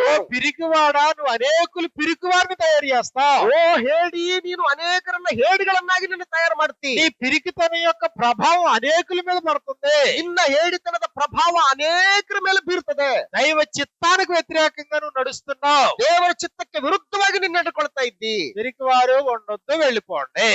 ಹೇಡಿಗಳೇ ನೀವು ಇರಬೇಡಿ, ನೀವು ಹಿಂದಿರುಗಿ ಹೊರಟೋಗಿ. నువ్వు మనుషులకు భయపడేవాడు అయితే నువ్వు నిలవలేవు. ನೀವು ಮನುಷ್ಯರಿಗೆ ಭಯಪಡುವವರಾದರೆ ನೀವು ನಿಂತುಕೊಳ್ಳೋದಿಲ್ಲ. దేవుని పనికి, సంకల్పానికి, నిత్యత్వానికి నువ్వు పనికిరావు. ದೇವರ ಸಂಕಲ್ಪಕ್ಕೆ, ದೇವರ ಕೆಲಸಕ್ಕೆ, ದೇವರ ನಿತ್ಯತ್ವಕ್ಕೆ ನೀನು ಕೆಲಸಕ್ಕೆ ಬರೋದಿಲ್ಲ. దేవుని జనులను నడిపించడానికి నువ్వు పనికిరావు. ದೇವರ ಜನರನ್ನ ನಡೆಸುವುದಕ್ಕೆ ನೀನು ಕೆಲಸಕ್ಕೆ ಬರೋದಿಲ್ಲ. సాతానుతో, పాపంతో, శరీరంతో యుద్ధం చేయడానికి నువ్వు పనికిరావు. ಸೈತಾನನೊಟ್ಟಿಗೆ, ಪಾಪದೊಂದಿಗೆ, ನಿನ್ನ ಶರೀರದೊಂದಿಗೆ ಯುದ್ಧ ಮಾಡೋದಕ್ಕೆ ನೀನು ಕೆಲಸ అంధకార సంబంధమైన అధికారులతో యుద్ధం చేయడానికి పనికిరావు. ಅಂಧಕಾರ ಸಂಬಂಧವಾದಂತಹ ಅಧಿಕಾರದ ವಿರುದ್ಧ ನೀನು ಯುದ್ಧ ಮಾಡೋದಕ್ಕೆ ನೀನು ಕೆಲಸ ಬರಲ್ಲ. పిరికివారు వెళ్ళిపోవచ్చు. ಹೇಡಿಗಳು ಹಿಂದಿರುಗಿ ಹೊರಟೋಗಬಹುದು. ఇది కదా బైబిల్. ಇದೇ ತಾನೇ ಬೈಬಲ್ ಸಂದೇಶ. మహాశక్తివంతుడైన దేవుని దగ్గరకు వచ్చి ಮಹಾಶಕ್ತಿವಂತನಾದಂತ ದೇವರ ಬಳಿಗೆ ಬಂದು, పిరికితనంతో ఉంటే, ನೀನು ಹೇಡಿತನದಿಂದಿದ್ರೆ, భయపడుతూ ఉంటే, ನೀನು ಭಯಪಡ್ತಾ ಇದ್ರೆ, ప్రతి చిన్న చిన్న సంగతులకి నువ్వు భయపడతా ఉంటే, ಪ್ರತಿ ಚಿಕ್ಕ ಚಿಕ್ಕ ವಿಷಯಗಳಿಗೆ ನೀನು ಭಯಪಡ್ತಾ ಇದ್ರೆ, భూమి మీద ఏం సాధింతావు, ఏం చేయిస్తావు? ಈ ಭೂಮಿ ಮೇಲೆ ಏನ್ ಸಾಧನೆ ಮಾಡ್ತಿದ್ದಿ, ಏನ್ ಜಯಿಸ್ತಿದ್ದಿ? సాతాన్ని ఓడించడం అంత సులభం అనుకుంటున్నావా? ಸೈತಾನನನ್ನು ಸೋಲಿಸುವಂತದ್ದು ಅಷ್ಟು ಸುಲಭ ಅಂತ ತಿಳ್ಕೊಂಡಿದ್ಯಾ? లోకాన్ని జయించడం అంత సులభం అనుకుంటున్నావా? ಲೋಕವನ್ನು ಜಯಿಸುವಂತದ್ದು ಅಷ್ಟು ಸುಲಭ ಅಂತ ತಿಳ್ಕೊಂಡಿದ್ಯಾ? పితృపారంపర్యమైన వ్యర్థ ప్రవర్తన విడిచిపెట్టడం అంత సులభం అనుకుంటున్నావా? ಹಿರಿಯರಿಂದ ಬಂದಂತ ಸಂಪ್ರದಾಯಗಳನ್ನ ವಿಸರ್ಜಿಸುವಂತದ್ದು ಅಷ್ಟು ಸುಲಭ ಅಂತ ತಿಳ್ಕೊಂಡಿದ್ಯಾ? నీ శరీరాన్ని జయించడం అంత సులభం అనుకుంటున్నావా? ನಿನ್ನ ಶರೀರವನ್ನ ನೀನು ಜಯಿಸುವಂತದ್ದು ಅಷ್ಟು ಸುಲಭ ಅಂತ ತಿಳ್ಕೊಂಡಿದ್ಯಾ? పాపాన్ని జయించడం అంత సులభం అనుకుంటున్నావా? ಸೈತಾನನನ್ನು ಜಯಿಸುವಂತದ್ದು ಸುಲಭ ಅಂತ ತಿಳ್ಕೊಂಡಿದ್ಯಾ? యుద్ధం చేయాలి నువ్వు. ಯುದ್ಧ ಮಾಡ್ಬೇಕು ನೀನು. పిరికివాడు అయితే ಒಂದು ವೇಳೆ ನೀನು ಹೇಡಿ ಆಗಿದ್ರೆ అవసరం లేదు, వెళ్ళిపోవచ్చు. ಅವಶ್ಯಕತೆ ಇಲ್ಲ, ನೀನು ಹಿಂದಿರುಗಿ ಹೊರಟೋಗ್ಬೋದು. దేవుడు చూడండి ఎంత భవిష్యత్ జ్ఞానంతో ధర్మశాస్త్రంలోనే తెలియజేశాడు. ದೇವರು ಎಂತ ದೊಡ್ಡ ಒಂದು ಸಂದೇಶವನ್ನ ಧರ್ಮಶಾಸ್ತ್ರದ ಕಾಲದಲ್ಲೇ ತಿಳಿಸ್ಕೊಟ್ಬಿಟ್ಟಿದ್ದಾರೆ. పిరికివారు యుద్ధ భూమి నుండి వెనక్కి వెళ్ళిపోవచ్చు, భయపడేవాడు వెనక్కి వెళ్ళిపోవచ్చు. ಹೇಡಿಗಳು ಯುದ್ಧ ಭೂಮಿಯಿಂದ ನಡುಗುವವರು, ಅಂಜುವವರು ಯುದ್ಧ ಭೂಮಿಯಿಂದ ಹಿಂದಿರುಗಿ ಹೋಗ್ಬೋದು. ఎందుకు పోవాలా? ಯಾಕೆ ಹೋಗ್ಬೇಕು? నీ పిరికితనం అనేక మందికి వ్యాపించకుండా ఉంటాం. ನಿನ್ನ ಹೇಡಿತನ ಅನೇಕರಿಗೆ ವ್ಯಾಪಿಸ್ತಾ ಇರುವ ಕಾರಣದಿಂದ ನೀನು ಹಿಂದಿರುಗಿ ಹೊರಟೋಗ್ಬೇಕು. వెంటనే జరిగింది. కనాను వేలు చూడడానికి వెళ్ళిన 12 మందిలో 10 మంది పిరికోళ్లే. ಕನಾನು ನೋಡುವುದಕ್ಕೆ ಹೋದಂತವರಲ್ಲಿ 12 ಜನರಲ್ಲಿ 10 ಜನರು ಹೇಡಿಗಳೇ. వాళ్ళని వెంబడించారు లక్షలాది మంది. ಆ 10 ಜನರನ್ನ ಲಕ್ಷಾಂತರ ಜನ ಹಿಂಬಾಲಿಸಿದ್ರು. మూడో ఉదాహరణలో గిద్యోను కాలంలో యుద్ధం జరుగుతున్నప్పుడు 32,000 మంది సైన్యం వచ్చారు. ಗಿದ್ಯೋನ್ ಕಾಲದಲ್ಲಿ ಯುದ್ಧ ಮಾಡೋದಕ್ಕೆ 32,000 ಜನ ಮುಂದಕ್ಕೆ ಬಂದಿದ್ದಾರೆ. అంతమంది అవసరం లేదు. ಅಷ್ಟು ಜನ ಬೇಕಾಗಿಲ್ಲ. పిరికివారు వెళ్ళిపోవచ్చు అన్నాడు. ಹೇಡಿಗಳು ಹಿಂದಿರುಗಿ ಹೊರಟೋಗ್ಬೋದು ಅಂತ ಹೇಳ್ತಾರೆ. పర్మిషన్ ఇచ్చేసాడు ఆయన. ಪರ್ಮಿಷನ್ ಕೊಟ್ಬಿಟ್ಟಿದ್ದಾನೆ ಆತನು. 22,000 మంది ఫిల్టర్ అయిపోయారు, వెనక్కి తిరిగిపోయారు. 22,000 ಜನ ಫಿಲ್ಟರ್ ಆಗಿ ಹಿಂದಿರುಗಿ ಹೊರಟೋಗ್ಬಿಟ್ರು ಅವರು. ప్రవక్త అయినటువంటి ఏలియా కూడా ప్రాణానికి భయపడి, ప్రాణికి భయపడి పారిపోయాడు. ಪ್ರವಾದಿಯಾದಂತ ಏಲಿಯನು ಕೂಡ ತನ್ನ ಪ್ರಾಣಕ್ಕೆ ಇಜಬೇಲಳಿಗೆ ಭಯಪಟ್ಟು ಆತನು ಓಡಿ ಹೋಗಿದ್ದಾನೆ. రాజు అయినటువంటి సౌలు పరిస్థితి అదే. ಅರಸನಾದಂತ ಸೌಲನ ಪರಿಸ್ಥಿತಿ ಏನು? కొత్త నిబంధనలో ప్రభు ఏం చెప్తున్నాడు? ಹೊಸ ಒಡಂಬಡಿಕೆಯಲ್ಲಿ ಯೇಸು ಕ್ರಿಸ್ತನು ಏನ್ ಹೇಳ್ತಾ ಇದ್ದಾನೆ? నాగటి మీద చెయ్యి పెట్టి ನೇಗಿಲ ಮೇಲೆ ಕೈ ಹಾಕಿ తిరిగివాడు ఎవడను నాకు పాత్రుడు కాడు. ಹಿಂದಕ್ಕೆ ತಿರುಗಿ ನೋಡುವವನು ನನಗೆ ಯಾವತ್ತೂ ಪಾತ್ರನಾಗೋದಿಲ್ಲ. తిరిగివాడు నాకు పాత్రుడు కాడు. ಹಿಂದಿರುಗಿ ಹೋಗುವವನು ನನಗೆ ಎಂದಿಗೂ భయపడేవాడు నాకు పాత్రుడు కాడు. ಭಯಪಡುವವನು ನನಗೆ ಪಾತ್ರನಾಗಲಾರನು. పిరికితనము కలిగిన వారు అగ్ని గంధకములతో మండు గుండంలో పాలు పొందుతారు. ఇది రెండో మరణం. ಹೇಡಿಗಳು ಅಗ್ನಿ ಗಂಧಕಗಳು ಉರಿಯುವಂತಹ ಕೆರೆಗೆ ತಪ್ಪಲ್ಪಡ್ತಾರೆ, ಅದು ಎರಡನೇ ಮರಣ. పిరికివాడు పనికిరాడు. ಹೇಡಿಗಳು ಕೆಲಸಕ್ಕೆ ಬರೋದಿಲ್ಲ. ప్రాణమునైనను తమకు ఎంత మాత్రం ప్రియమైందిగా ఎంచుకొని వారు పనికొస్తారు. ಅಂದ್ರೆ ತಮ್ಮ ಪ್ರಾಣವನ್ನು ಎಷ್ಟು ಮಾತ್ರಕ್ಕೂ ಕೂಡ ಪ್ರೀತಿ ಎಂಬುದಾಗಿ ಎಣಿಸದೇ ಇರುವಂತವರು ದೇವರ ಕೆಲಸಕ್ಕೆ ಬರ್ತಾರೆ. కొత్త నిబంధనలో మనం చూసినప్పుడు ಹೊಸ ಒಡಂಬಡಿಕೆಯಲ್ಲಿ ನಾವು ಗಮನಿಸಿದ್ರೆ పేతురు ఉన్నాడు, ಪೇತ್ರನಿದ್ದಾನೆ, 3 సార్లు భయపడ్డాడు, 3 ಸಾರಿ ಭಯಪಟ್ಟಿದ್ದಾನೆ, పిరిగితనంతో ఉన్నాడు. ಹೇಳಿತನದಿಂದಿದ್ದಾನೆ. కానీ అలాంటి వాడు ಅಂತಹ ಒಬ್ಬ ವ್ಯಕ್ತಿ తాను వృద్ధాప్యంలో ఉన్నప్పుడు ನಾನು ವೃದ್ಧಾಪ್ಯದಲ್ಲಿದ್ದಾಗ ఇదిగో హతసాక్షి కావడానికి కూడా వెనకాడలేదు. ಹತಸಾಕ್ಷಿ ಆಗುವುದಕ್ಕೂ ಕೂಡ ಪೇತ್ರನು ಹಿಂಜರಿಯಲಿಲ್ಲ. అలాంటి వాడు ఆయనకు కావాలి. ಅಂತವರು ದೇವರಿಗೆ ಬೇಕು. యోనాను మనం చూస్తే పాత నిబంధనలో ಹಳೆ ಒಡಂಬಡಿಕೆಯಲ್ಲಿ ಯೋನನನ್ನು ಕುರಿತು ನಾವು ನೋಡುವಾಗ దేవుడు తన పని నిమిత్తము నినివేకు పొమ్మన్నాడు. ದೇವರು ತನ್ನ ಕೆಲಸದ ನಿಮಿತ್ತವಾಗಿ ನಿನೆವೆಗೆ ಹೋಗು ಅಂತ ಹೇಳ್ತಾ ಇದ್ದಾನೆ ಯೋನನಿಗೆ. అయితే నినివేకు పోకుండా ನಿನೆವೆಗೆ ಹೋಗಲಾರದೆ తర్షీసుకు పారిపోతున్నాడు, భయంతో, ప్రాణ భయంతో, పిరికితనంతో. ಪ್ರಾಣ ಭಯದಿಂದ ಹೇಡಿತನದಿಂದ ತಾರ್ಷೀಷಿಗೆ ಹೋಗ್ತಾ ಇದ್ದಾನೆ. అలాంటి వాడు పనికొస్తాడా? ಅಂತವ್ರು ಕೆಲ್ಸಕ್ಕೆ ಬರ್ತಾರಾ? పనికిరాడు. ಕೆಲ್ಸಕ್ಕೆ ಬರೋದಿಲ್ಲ. భయపడ్డాడు, ಭಯಪಟ್ಟಿದ್ದಾನೆ.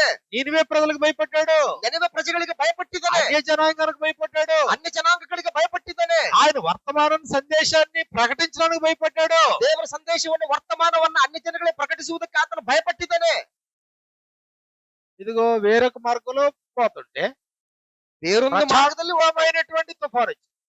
ಪ್ರಚಂಡವಾದಂತ ಒಂದು ತುಫಾನು ಎದುರಾಗಿದೆ ఆ ಸಮುದ್ರ. వాళ్ళలో ఉండేటువంటి లగేజ్ అంతా తీసుకెళ్లి సముద్రంలో పడేశారు. ಆ ನಾವೆಲ್ಲಿರ್ತಕ್ಕಂತ ಎಲ್ಲಾ ಲಗೇಜ್ಗಳನ್ನೆಲ್ಲ ತಗೊಂಡು ಸಮುದ್ರದಲ್ಲಿ ಬಿಸಾಕ್ತಾ ಇದ್ದಾರೆ. అడుగుని ఎక్కడో నిద్రపోతా ఉన్నాడు. ಆ ನಾವೆಯ ಒಂದು ಕೆಳಭಾಗದಲ್ಲಿ ಎಲ್ಲೋ ನಿದ್ರೆ ಮಾಡ್ತಾ ಇದ್ದಾನೆ. లేచాడు, ಎದ್ದಿದ್ದಾನೆ.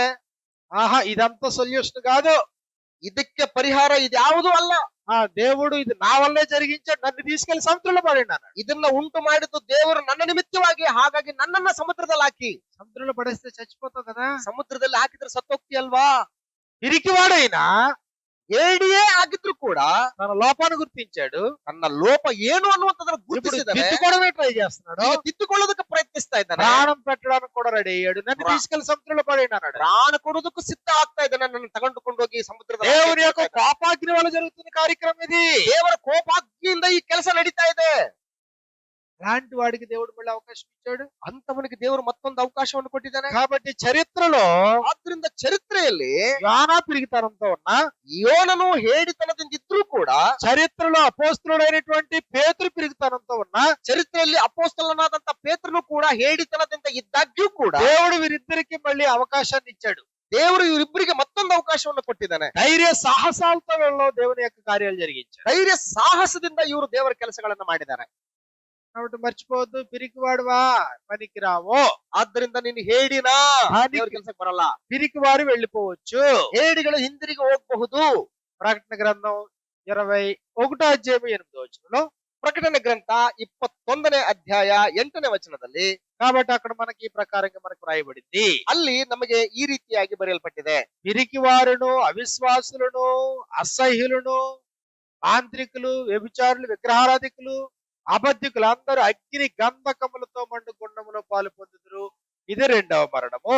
ಆದರೆ ಹೇಡಿಗಳು, ನಂಬಿಕೆಯಿಲ್ಲದವರು, ಅಸಹ್ಯವಾದದ್ದರಲ್ಲಿ ಸೇರಿದವರು, ಕೊಲೆಗಾರರು, ಜಾರರು, ಮಾಟಗಾರರು, ವಿಗ್ರಹಾರಾಧಕರು, ಎಲ್ಲಾ ಸುಳ್ಳುಗಾರರು, ಇವರಿಗೆ ಸಿಕ್ಕುವ ಪಾಲು ಬೆಂಕಿ ಗಂಧಕಗಳು ಇರುವ ಕೆರೆ. ఆ లిస్ట్ అంతట్లో మొట్టమొదటి లిస్ట్ లో ఎవరున్నారు? ಆ ಲಿಸ್ಟ್ ಗಳಲ್ಲೆಲ್ಲ ಮೊಟ್ಟ ಮೊದಲನೇ ಸ್ಥಾನದಲ್ಲಿ ಯಾರಿದ್ದಾರೆ? ఎవరున్నారు? ಯಾರಿದ್ದಾರೆ? పిరికివారు, ಹೇಡಿಗಳು, భయపడేవారు, ಭಯಪಡುವಂತವರು, వారికి పరలోకం కూడా లేదు. ಅಂತವರಿಗೆ ಪರಲೋಕವೂ ಕೂಡ ಇಲ್ಲ. తిమోతికి రాసిన 2వ పత్రిక 1వ అధ్యాయం 7వ వచనాన్ని మనం చూసినప్పుడు, ತಿಮೋತಿಗೆ ಬರೆದ 2ನೇ ಪತ್ರಿಕೆ 1ನೇ ಅಧ್ಯಾಯ 7ನೇ ವಚನದಲ್ಲಿ ನಾವು ಗಮನಿಸಿದ್ರೆ, ఇదిగో ఆయన పిరికితనము గల ఆత్మనియ్యలేదు అన్నాడు. ಆತನು ಹೇಡಿತನದ ನಮಗೆ ಆತ್ಮ ಕೊಡ್ಲಿಲ್ಲ. ఆయన పిరికితనము గల ఆత్మనివ్వలేదైనా.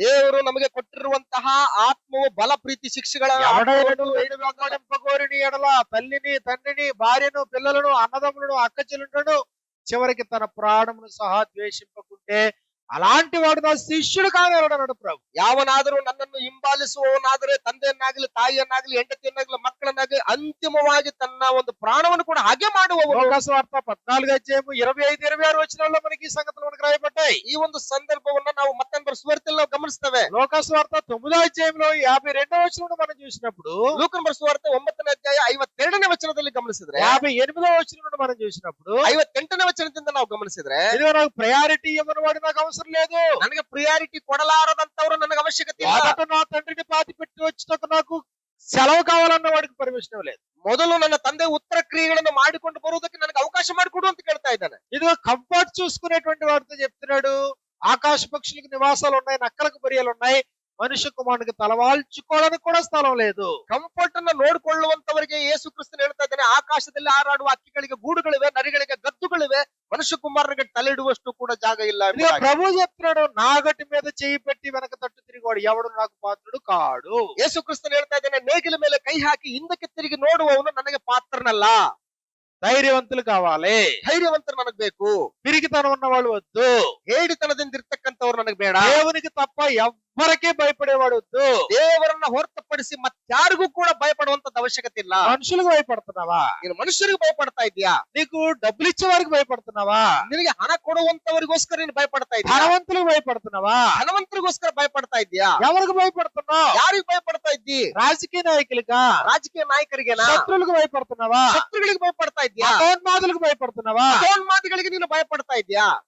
పనికిరావు, ನೀನು ಕೆಲಸಕ್ಕೆ ಬರೋದಿಲ್ಲ. ఈ పనికి నువ్వు పనికిరావు. ಈ ಶ್ರೇಷ್ಠವಾದ ಕೆಲಸಕ್ಕೆ ನೀನು నీ ಕೆಲಸ ద్వారా దేవుడు తన సంకల్పాన్ని నెరవేర్చడు. ನಿನ್ನ ಮೂಲಕ ದೇವರು ತನ್ನ ಸಂಕಲ್ಪದ ಕೆಲಸ నీ ద్వారా దేవుడు తన పనిని కట్టలేడు. ದೇವರು ನಿನ್ನ ಮೂಲಕ ಇಂಥ ಶ್ರೇಷ್ಠ ಕೆಲಸವನ್ನು ಕಟ್ಟಲಾರನು. నువ్వు పిరికివాడివి. ನೀನು ಹೇಳಿ. దేవుని యందు విశ్వాసం లేదా? ದೇವರಲ್ಲಿ ನಂಬಿಕೆ ಇಲ್ವಾ? నీ పక్షాన్ని ఉండేవాడు నీకు హాని చేయలేడనే సంగతి నీకు తెలియదా? ನಿನ್ನ ಪಕ್ಷದಲ್ಲಿ ಇರ್ತಕ್ಕಂಥವ್ನು ಯಾವನು ಕೂಡ ನಿನಗೆ ಹಾನಿ ಮಾಡೋದಿಲ್ಲ ಅನ್ನೋ ಸಂಗತಿ ನಿನಗೆ ಗೊತ್ತಿಲ್ವಾ? హెబ్రీలకు రాసిన పత్రిక 13వ అధ్యాయంలో ಇಬ್ರಿಯರಿಗೆ ಬರೆದ ಪತ್ರಿಕೆ 13ನೇ ಅಧ್ಯಾಯದಲ್ಲಿ 5-6 వచనాల్లో మనకి ఈ ప్రకారంగా మనకు వ్రాయబడింది. 5-6ನೇ ವಚನದಲ್ಲಿ ನಮ್ಗೆ ಈ ರೀತಿಯಾಗಿ ಬರೆಯಲ್ಪಟ್ಟಿದೆ. హెబ్రీలకు రాసినటువంటి పత్రిక 13వ అధ్యాయం 5-6 వచనాల్లో, ಇಬ್ರಿಯರಿಗೆ ಬರೆದ ಪತ್ರಿಕೆ 13ನೇ అధ్యాಯ 5-6ನೇ ವಚನದಲ್ಲಿ ನಮ್ಗೆ ಈ ರೀತಿಯಾಗಿ ధనాపేక్ష లేని వారై మీకు కలిగిన వాటితో తృప్తి కలిగి ఉండుడి. ದ್ರವ್ಯಾಶ ಇಲ್ಲದವರಾಗಿರ್ರಿ, ನಿಮಗೆ ಇರುವವುಗಳಲ್ಲಿ ತೃಪ್ತರಾಗಿರ್ರಿ. నిన్ను ఏమాత్రమును విడువను, నిన్ను ఎడబాయనని ఆయన చెప్పింది కదా. ನಾನು ನಿನ್ನನ್ನು ಎಂದಿಗೂ ಕೈ ಬಿಡುವುದಿಲ್ಲ, ಎಂದಿಗೂ ತೊರೆಯುವುದಿಲ್ಲ ಎಂದು ದೇವರು ತಾನೇ నిన్ను ಹೇಳಿದ್ದಾನೆ. విడవను, నిన్ను ఎడబాయను. ನಿನ್ನನ್ನು ನಾನು ತೊರೆಯುವುದಿಲ್ಲ, ನಿನ್ನನ್ನು ಎಂದಿಗೂ ನಾನು ಕೈ ಬಿಡುವುದಿಲ್ಲ. కాబట్టి ప్రభు నాకు సహాయకుడు, ಆದ್ರಿಂದ ಕರ್ತನು ನನ್ನ ಸಹಾಯಕನು. నేను భయపడను. ನಾನು ಭಯಪಡೆನು. నరమాత్రులు నాకేమి చేయగలరు? ಆ ಮನುಷ್ಯನು ನನಗೆ ಏನು ಮಾಡಾನು? దేవుడు నాకు సహాయకుడు, నరమాత్రుడు నాకు ఏం చేయగలడు? ಕರ್ತನು ನನ್ನ ಸಹಾಯಕನು, ನರ ಮನುಷ್ಯನು ನನಗೆ ಏನು ಮಾಡಾನು? ఏమీ చేయలేరు. ಏನು ಮಾಡಕ್ಕಾಗಲ್ಲ. రోమిలికి రాసిన పత్రిక 8వ అధ్యాయంలో మనం చూసినప్పుడు, ರೋಮಾಪುರದವರಿಗೆ ಬರೆದ ಪತ್ರಿಕೆ 8ನೇ ಅಧ್ಯಾಯದಲ್ಲಿ ನಾವು ನೋಡುವಾಗ, రోమిలికి రాసిన పత్రిక 8వ అధ్యాయం 31వ వచనం నుండి మనకి ఇలా వ్రాయబడింది. ರೋಮ ಪತ್ರಿಕೆ 8ನೇ ಅಧ್ಯಾಯ 31ನೇ ವಚನದಲ್ಲಿ ನಮಗೆ ಈ ರೀತಿಯಾಗಿ ఇట్లుండగా ಬರೆಯಲ್ಪಟ್ಟಿದೆ. ఏమందుము? ಹಾಗಾದ್ರೆ ಈ ವಿಷಯಗಳಲ್ಲಿ ನಾವು ಏನು ಹೇಳೋಣ? దేవుడు మన పక్షమునుండగా మనకి విరోధి ఎవడు? ದೇವರು ನಮ್ಮ ಕಡೆ ಇದ್ದರೆ ನಮ್ಮನ್ನು ಎದುರಿಸುವವರು ಯಾರು? దేవుడే నీ పక్షానుంటే నీకు విరోధి ఎవడైనా ఉంటాడా? ದೇವರೇ ನಿಮ್ಮ ಕಡೆ ಇದ್ರೆ ನಿಮ್ಮನ್ನ ವಿರೋಧಿ ఎవరికి భయపడుతున్నావు? దేనికి భయపడుతున్నావు? ಯಾರಿಗೆ ಭಯಪಡ್ತಾ ಇದೀಯಾ? ಯಾತಕ್ಕೋಸ್ಕರ ಭಯಪಡ್ತಾ ಇದೀಯಾ? భయపడేవాడికి ఇక్కడ స్థానం లేదు. ಭಯಪಡುವಂತವನಿಗೆ ಇಲ್ಲಿ ಸ್ಥಾನ ಇಲ್ಲ. స్థానం లేదు. ಸ್ಥಾನ ಇಲ್ಲ. ఇట్లుండగా దేవుడు మన పక్షమునుండగా మనకి విరోధి ఎవడు? ಈಗಿರುವಾಗ ನಮಗೆ ವಿರೋಧಿ ಯಾರು? ದೇವರು ನಮ್ಮ ಕಡೆ ಇದ್ರೆ. కాబట్టి కరువైనను, వస్త్రహీనతైనను, ఉపద్రవమైనను, ఖడ్గమైనను దేవుని ప్రేమ నుండి మనల్ని ఎడబాపలేదు. ಕ್ರಿಸ್ತನ ಪ್ರೀತಿಯಿಂದ ನಮ್ಮನ್ನು ಅಗಲಿಸುವವರು ಯಾರು? ಕಷ್ಟವೋ, ಸಂಕಟವೋ, ಹಿಂಸೆಯೋ, ಅನ್ನವಿಲ್ಲದಿರುವುದು, ವಸ್ತ್ರವಿಲ್ಲದಿರುವುದು, ಗಂಡಾಂತರವೋ, ಖಡ್ಗವೋ. కీర్తనల గ్రంథము 27వ కీర్తన మనం చూసినప్పుడు, ಕೀರ್ತನೆಗಳ ಗ್ರಂಥ 27ನೇ ಕೀರ್ತನೆಯನ್ನು 1వ ಗಮನಿಸಿದ್ರೆ వచనంలో మనకి ఈ ప్రకారంగా మనకు రాయబడింది. ಈ ರೀತಿಯಾಗಿ ನಮಗೆ ಬರೆಯಲ್ಪಟ್ಟಿದೆ. యెహోవా నాకు వెలుగును రక్షకుడై ఉన్నాడు. ಯೆಹೋವನು ನನಗೆ ಬೆಳಕು ರಕ್ಷಕನು ಆಗಿದ್ದಾನೆ. నేను ఎవరికి నీ భయపడుదును? ನಾನು ಯಾರಿಗೆ ಭಯಪಟ್ಟೇನು? యెహోవా నా ప్రాణదుర్గము. ಯೆಹೋವನು ನನ್ನ ಪ್ರಾಣದ ಆಧಾರವು. ఎవరికి వెరతును? ನಾನು ಯಾರಿಗೆ ಹೆದರೇನು? ఎవరికి భయపడ్డా? ನಾನು ಯಾರಿಗೂ ಹೆದರುವುದಿಲ್ಲ. కీర్తన గ్రంథము 23వ కీర్తనలో, ಕೀರ್ತನೆಗಳ ಗ್ರಂಥ 23ನೇ ಕೀರ್ತನೆಯಲ್ಲಿ 23వ కీర్తన మనం చూసినప్పుడు, ಮೂರನೇ ಕೀರ್ತನೆ యెహోవా నా కాపరి నాకు లేమి కలుగదు. ಯೆಹೋವನು ನನಗೆ ಕುರುಬನು పచ్చిక గల చోట్లను ఆయన నన్ను పరుండ చేయుచున్నాడు. ಆತನು ಹಸುರುಗಾವಲುಗಳಲ್ಲಿ ನನಗೆ శాంతికరమైన జలముల యొద్ద నన్ను నడిపించున్నాడు. ವಿಶ್ರಾಂತಿಕರವಾದ ನೀರುಗಳ ಬಳಿಗೆ నా ಬರುತ್ತಾನೆ. ప్రాణమునకు ఆయన సేద తీర్చున్నాడు. ನನ್ನ ಪ್ರಾಣವನ್ನು ಉಜ್ಜೀವಿಸ తన నామమును బట్టి నీతి మార్గంలో నన్ను నడిపించున్నాడు. ಹೆಸರಿಗೆ ತಕ್ಕಂತೆ ನೀತಿ ಮಾರ್ಗದಲ್ಲಿ గాఢాంధకారములో నేను సంచరించినను. ನಾನು ಕಾರ್ಗತ್ತಲಿನ ಕಣಿವೆಯಲ್ಲಿ ನಡೆಯುವಾಗಲೂ ఏ అపాయమునకును ನೀನು ಹತ್ತಿರುವುದರಿಂದ ಯಾವ ಕೇಡಿಗೂ ಕೂಡ భయపడను. ನಾನು ಎದುರೋದಿಲ್ಲ. నా శత్రువులు ఎదుట నీవు నాకు భోజనం సిద్ధపరచుదువు. ನನ್ನ ವೈರಿಗಳ ಮುಂದೆ ನೀನು నాకు అలాంటి ఉన్నావు. ನನಗೆ ತೈಲವನ್ನ ಹಚ್ಚಿಸಿದ್ದಿ. నా గిన్నె నిండి పొర్లుచున్నది. ನನ್ನ ಪಾತ್ರೆ ತುಂಬಿ ಹೊರಸೂಸುತ್ತದೆ. ఎవరికి భయపడతాను? ಯಾರಿಗೆ ನಾನು ಭಯಪಡೋಕ್ಕಾಗತ್ತೆ? దేవుడే నీ పక్షాన ఉంటే విరోధి ఎవడు? ದೇವರೇ ನನ್ನ ಕಡೆಗಿದ್ರೆ ನಿನಗೆ ವಿರೋಧಿ ಯಾರು? యుద్ధం చేసేవాడు ఆయనే. ಯುದ್ಧ ಮಾಡುವಂತ ಆತನು ಆತನೇ. నీ పక్షాన్ని నిలబడేది ఆయనే. ನಿನ್ನ ಪರವಾಗಿ ನಿಂತುಕೊಳ್ತಕ್ಕಂತ నీ ಆತನು ಆತನೇ. ముందును నీ వెనకను నీ పక్కను అన్ని చోట్ల ఆవరించున్నది ఆయనే. ನಿನ್ನ ಮುಂದೆ ಹಿಂದೆ ಸುತ್ತಲೂ ನಿನ್ನನ್ನು ಆವರಿಸುವಂತ ಆತನು ಆತನೇ. నిన్ను రక్షించేది ఆయనే. ನಿನ್ನನ್ನು ರಕ್ಷಿಸುವಂತ ಆತನು ಆತನೇ. నిన్ను నడిపించేది ఆయనే. ನಿನ್ನನ್ನು ನಡೆಸುವಂತ ಆತನು ಆತನೇ. నిన్ను కాపాడేది ఆయనే. ನಿನ್ನನ್ನು ಕಾಪಾಡುವಂತ ಆತನು ಆತನೇ. మనుషులుగా నువ్వు భయపడేది? ಮನುಷ್ಯರಿಗ ನೀನು ಭಯಪಡೋದು ఎంత పిరికితనమా? ಇಷ್ಟೊಂದು ಹೇಡಿತನನ. పిరికి వారు పనికొస్తారా? ಹೇಡಿಗಳು ಕೆಲಸಕ್ಕೆ ಬರ್ತಾರ.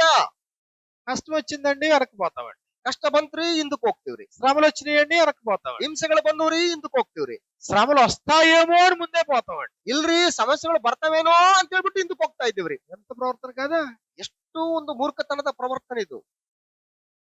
జీవజలముల ఓటనైన నన్ను విసర్జించారు అన్నాడు. ಜೀವಜಲದ ಬುಗ್ಗೆ ಆದಂತ ನನ್ನನ್ನು ನೀವು ವಿಸರ್ಜಿಸಿದ್ದೀರಿ. తమ కొరకు తొట్లు తలిపించుకున్నారు. నీరు నిలవని తొట్లు. ನೀರು ನಿಲ್ಲದ ತೊಟ್ಟಿಗಳನ್ನ ನಿಮಗೋಸ್ಕರ ನೀವು ಕೊರೆಸ್ಕೊಂಡಿದ್ದೀರಿ. జీవము గల దేవుని విడిచిపెట్టి ಜೀವವುಳ್ಳ ದೇವರನ್ನ ಬಿಟ್ಬಿಟ್ಟು తాత్కాలిక ప్రయోజనాలు నువ్వు చూసుకుంటే ತಾತ್ಕಾಲಿಕವಾದಂತ ಪ್ರಯೋಜನಗಳನ್ನ ನೀನು ನೋಡ್ಕೊಂಡ್ರೆ ఏంటి ప్రయోజనం? ಏನ್ ಪ್ರಯೋಜನ ಅದರಿಂದ? ఆ జనులు 2 నేరములు చేసి ఉన్నారు. ನನ್ನ ಜನರು 2 ತಪ್ಪುಗಳನ್ನ ಮಾಡಿದ್ದಾರೆ. ఇర్మియా గ్రంథం 2వ అధ్యాయంలో చెప్పిన సమాచారం ఇది. ಯೆರೆಮೀಯನ ಗ್ರಂಥ 2ನೇ ಅಧ್ಯಾಯದಲ್ಲಿ ಹೇಳಿದಂತ ಸಂದರ್ಭ ಇದು. 2 నేరాలు. ఒకటి జీవజలములో నన్ను విసర్జించారు. ಒಂದನೇದ್ದು ಜೀವಜಲದ ಬುಗ್ಗೆ ಆದಂತ ನನ್ನನ್ನ ಇವರು ವಿಸರ್ಜಿಸಿದ್ದಾರೆ. తమ కొరకు తొట్లు అనగా నీళ్లు నిలవని తొట్లు తలపించుకుని ఉన్నారు. ತಮಗೋಸ್ಕರ ತೊಟ್ಟಿಗಳನ್ನ ಕೊರೆಸಿಕೊಂಡಿದ್ದಾರೆ. ಆ ತೊಟ್ಟಿಗಳು ಎಂತವು ಅಂತಂದ್ರೆ ನೀರು ನಿಲ್ಲಲಾರದ యెహోవాను ఆశ్రయించడం విడిచిపెట్టి నరులను ఆశ్రయిస్తున్నావా? ಯೆಹೋವನನ್ನು ಆಶ್ರಯಿಸುವುದನ್ನು ಬಿಟ್ಟುಬಿಟ್ಟು ನರಮನುಷ್ಯರನ್ನು ಆಶ್ರಯಿಸ್ತಾ నిన్ను ಇದ್ದೀಯಾ? పోషించేవాడు దేవుడా నరుడా? ನಿನ್ನನ್ನು ಪೋಷಿಸುವಂತ ಆತನು ದೇವರ ನರಮನುಷ್ಯನ? భాగ్యం సంపాదించుకున్నట్టుకు సామర్థ్యం ఇచ్చేవాడు దేవుడా నరుడా? ಭಾಗ್ಯವನ್ನು ಸಂಪಾದಿಸಿಕೊಳ್ಳುವುದಕ್ಕೆ ಸಾಮರ್ಥ್ಯವನ್ನು ಕೊಡುವಂತ ಆತನು ನರಮನುಷ್ಯನ ದೇವರ? పరిస్థితి ఏంటి? ಏನ್ ನಿನ್ ಪರಿಸ್ಥಿತಿ? ప్రభుతో పాటు ఉంటూ ధనాపేక్ష కలిగినటువంటి యోధలా ఉంటావా పిరిగితనంతో? ಕರ್ತನ ಜೊತೆಯಲ್ಲಿದ್ದುಕೊಂಡು ಹಣದ ಮೇಲೆ ವ್ಯಾಮೋಹವನ್ನು ಹೊಂದಿಕೊಂಡಂತಹ ಯೂದನ ಹಾಗೆ ನೀನ್ ಇರ್ತೀಯಾ? నువ్వు ఉన్నదేమో ప్రభుతో ఉన్నావు. ನೀನ್ ಇದ್ದಿದ್ದೇನೋ ಯೇಸು ಕ್ರಿಸ್ತನ ಬಳಿಯಲ್ಲಿ ప్రభుతో శిష్యరికం చేసావు. ಕರ್ತನಾದ ಯೇಸು ಕ್ರಿಸ್ತನ ಶಿಷ್ಯನಾಗಿ ಕೆಲಸ ಮಾಡಿದ್ದಿ. కానీ నీకు నమ్మకం అంతే దేని మీద ఉంది? ಆದ್ರೆ ನಿನಗೆ ನಂಬಿಕೆ ಇರುವಂತದ್ದು ಯಾವ್ದ್ರ ಮೇಲೆ? ధనం మీద ఉంది. ಹಣದ ಮೇಲಿದೆ. ధనాపేక్షకుడివి. ನೀನು ಧನಾಪೇಕ್ಷಕನು. ನೀನು ఉండవేమో ప్రభుతో ఉన్నావు. ಇರೋದೇನೋ ಯೇಸು ಕ್ರಿಸ್ತನ ಬಳಿಯಲ್ಲಿದ್ದಿ. కానీ ధనం మీద వ్యామోహం ఉంది. ಆದ್ರೆ ನಿನ್ನ ದೃಷ್ಟಿ ಎಲ್ಲವೂ ಧನದ ಮೇಲೆ ವ್ಯಾಮೋಹ. దేవుడు నిన్ను పోషించడా? ದೇವರು ನಿನ್ನನ್ನು ಪೋಷಿಸಕ್ಕಾಗಲ್ವಾ? దేవుడు నీ ప్రతి అవసరత తీర్చడా? ದೇವರು ನಿನ್ನ ಪ್ರತಿ ಕೊರತೆಗಳನ್ನ ನೀಗಿಸೋದಕ್ಕೆ ಆತನಿಗೆ ಆಗಲ್ವಾ? మనుషులు నమ్ముతావా? ಮನುಷ್ಯರನ್ನ ನೀನ್ ನಂಬ್ಕೊಳ್ತೀಯ. మనుషుల మీద ఆధారపడతావా? ಮನುಷ್ಯನ ಮೇಲೆ ನೀನ್ ಆಧಾರಗೊಳ್ತೀಯ. కూలి కొరకే బోధిస్తావా? ಕೂಲಿಗೋಸ್ಕರ ನೀನು ಬೋಧನೆ ಮಾಡ್ತೀಯ. ధనాపేక్షతో ఈ పనిలోకి వస్తావా? ಧನಾಪೇಕ್ಷೆಯಿಂದ ಈ ಕೆಲಸಕ್ಕೆ ನೀನ್ ಬರ್ತೀಯ. పిరికివాడా, ಓ ಹೇಳಿ, పనికిరావు. ಕೆಲ್ಸಕ್ ಬರೋದಿಲ್ಲ. ఈ పనికి నువ్వు పనికిరావు. ಈ ಕೆಲಸಕ್ಕೆ ನೀನು ಕೆಲ್ಸಕ್ ಬರೋದಿಲ್ಲ. పిరికి వారికి అవకాశం లేదు. ಏಡಿಗಳಿಗೆ ಅವಕಾಶ ಇಲ್ಲ. ధనాపేక్షకులకు అవకాశం లేదు. ಧನಾಪೇಕ್ಷೆ ಉಳ್ಳವರಿಗೆ ಅವಕಾಶ ಇಲ್ಲ. భయపడేవాడికి అవకాశం లేదు. ಭಯಪಡುವಂತವರಿಗೆ ಅವಕಾಶ ಇಲ್ಲ. ప్రాణభీతి ఉన్నవాడికి అవకాశం లేదు. ಪ್ರಾಣ ಭೀತಿ ಹೊಂದಿರುವಂತವರಿಗೆ ಅವಕಾಶ ಇಲ್ಲ. నరులకు సాగిలి పడేవాడికి అవకాశం లేదు. ನರಮನುಷ್ಯರಿಗೆ ಅಡ್ಡ ಬೀಳುವಂತವರು ದೇವರ ಕೆಲಸಕ್ಕೆ ಬರೋದಿಲ್ಲ. అన్యాయస్తులైన గృహ నిర్వాహకుల్లో మిగిలిపోవాలనుకుంటున్నావా? ಅನ್ಯಾಯಸ್ಥನಾದಂತ ಮನೆ ವಾರ್ತೆಯವನ ಹಾಗೆ ನೀನು ಉಳಿದುಕೊಳ್ಬೇಕಂತಿದ್ದೀಯಾ? ఇదిగో యజమానికి తెలిసిపోయిందంట సంగతి. ಯಜಮಾನನಿಗೆ ಗೊತ್ತಾಯ್ತು ಆತನ ವಿಷಯದಲ್ಲಿ ಒಂದು ఇప్పుడు ವಿಷಯ. ఉద్యోగం పోయే పరిస్థితి వచ్చింది. ನಿನಗೆ ಉದ್ಯೋಗ ಹೋಗುವಂತ ಒಂದು ಸಂದರ್ಭ ಬಂತು. తనలో తాను ఆలోచించుకున్నాడు, ఆలోచించుకోవడం మొదలెట్టాడు. తన్ನಲ್ಲಿ ತಾನು ಆಲೋಚನೆ ಮಾಡೋದಕ್ಕೆ ಮುಂದಾದ. ఇప్పుడు ఈ గృహ నిర్వాహకత్వ పనిలో నుండి నేను బయటకు వచ్చేసిన తర్వాత ಈ ಮನೆ ವಾರ್ತವನ ಕೆಲಸದಿಂದ ನಾನು ಬಿಟ್ಟು ಈ ಕಡೆ ಹೊರಗಡೆ ಬಂದಾಗ ఇప్పుడు నేను బయటకు పోయి ಈ ಕಡೆ ಹೊರಗಡೆ ಹೋಗಿ నేను తవ్వలేను, ನಾನು ಗುದ್ದಲಿ ತಗೊಂಡು ಒಗೆಯೋಕ್ಕಾಗಲ್ಲ, భిక్షమడగ సిగ్గుపడుచున్నాను. ನಾನು ಭಿಕ್ಷೆ ಬೇಡೋದಕ್ಕೆ ನನಗೆ ನಾಚಿಕೆ ಬರ್ತದೆ. దేవుడు లేడా? ದೇವ್ರಿಲ್ವಾ ನಿನಗೆ? దేవుడు కాపాడా? ದೇವ್ರು ನಿನ್ನನ್ನು ಕಾಪಾಡೋದಿಲ್ವಾ? ఆయన పోషించడా? ಆತ ನಿನ್ನನ್ನು ಪೋಷಿಸೋಕಾಗಲ್ವಾ? నీ బిడ్డల జీవితం యొక్క భవిష్యత్తుని స్థిరపరచడా? ನಿನ್ನ ಮಕ್ಕಳ ಜೀವಿತದ ಭವಿಷ್ಯತ್ತನ್ನ ಆತನ ಪೋಷಣೆ నీ ಮಾಡಕ್ಕಾಗಲ್ವಾ? వృద్ధాప్యంలో దేవుడు తోడుగా ఉండడా? ನಿನ್ನ ವೃದ್ಧಾಪ್ಯದಲ್ಲಿ ನಿನಗೆ ಆತನ ಆಶ್ರಯ ಆಗ್ಲಿಲ್ವಾ? తిరిగితనమా? ಹೇಳಿತನನ తిరిగి వారు పనికిరారు, ಹೇಡಿಗಳು ಕೆಲಸಕ್ಕೆ ಬರಲಾರರು. తిరిగి వారు పనికిరారు. ಹೇಡಿಗಳು ಕೆಲಸಕ್ಕೆ ಬರಲಾರರು. మనుషులకు దాసులు అవుతున్నారు, ಮನುಷ್ಯರಿಗೆ ದಾಸರಾಗ್ತಾ ಇದ್ದೀರಿ, పనికిరారు. ಕೆಲ್ಸಕ್ಕೆ ಬರೋದಿಲ್ಲ. మనుషులకు భయపడుతున్నారు, ಮನುಷ್ಯರಿಗೆ ಭಯಪಡ್ತಾ ಇದ್ದೀರಿ, పనికిరారు. ಕೆಲ್ಸಕ್ಕೆ ಬರೋದಿಲ್ಲ. బలాఢ్యులైనటువంటి పరాక్రమం కలిగిన వారికి భయపడుతున్నారు, ಬಲಾಢ್ಯನಾದಂತ ಪರಾಕ್ರಮಿಯಾದಂತ ಆತನಿಗೆ ಭಯಪಡ್ತಾ ಇದ್ರಿ, పనికిరారు. ಕೆಲ್ಸಕ್ಕೆ ಬರೋದಿಲ್ಲ. దేవుని మీద విశ్వాసం కోల్పోతున్నారు, ದೇವರ ಮೇಲೆ ನಂಬಿಕೆಯನ್ನು ಕಳೆದುಕೊಳ್ತಾ ಇದ್ದೀರಿ, పనికిరారు. ಕೆಲ್ಸಕ್ಕೆ ಬರೋದಿಲ್ಲ. తిరిగివాడా, ಓ ಹೇಡಿಯೇ, తిరిగి తరాన్ని మార్చుకుని ధైర్యవంతుడిగా బ్రతుకు. ಹೇಡಿತನವನ್ನ ಬದಲಾಯಿಸಿಕೊಂಡು ಧೈರ್ಯವನ್ನ ನೀನು ಸಾಧಿಸಿಕೋ. ఆ లేని పక్షంలో ಇಲ್ಲದೇ ಇದ್ದಂತ ಪಕ್ಷದಲ್ಲಿ నీవు ఆయనకి పనికిరావు, ఆయన సంకల్పానికి నువ్వు పనికిరావు. ನೀನು ಆತನ ಕೆಲಸಕ್ಕೆ ಬರೋದಿಲ್ಲ, ಆತನ ಸಂಕಲ್ಪದಲ್ಲಿ ನೀನು ಕೆಲಸಕ್ಕೆ ಬರೋದಿಲ್ಲ.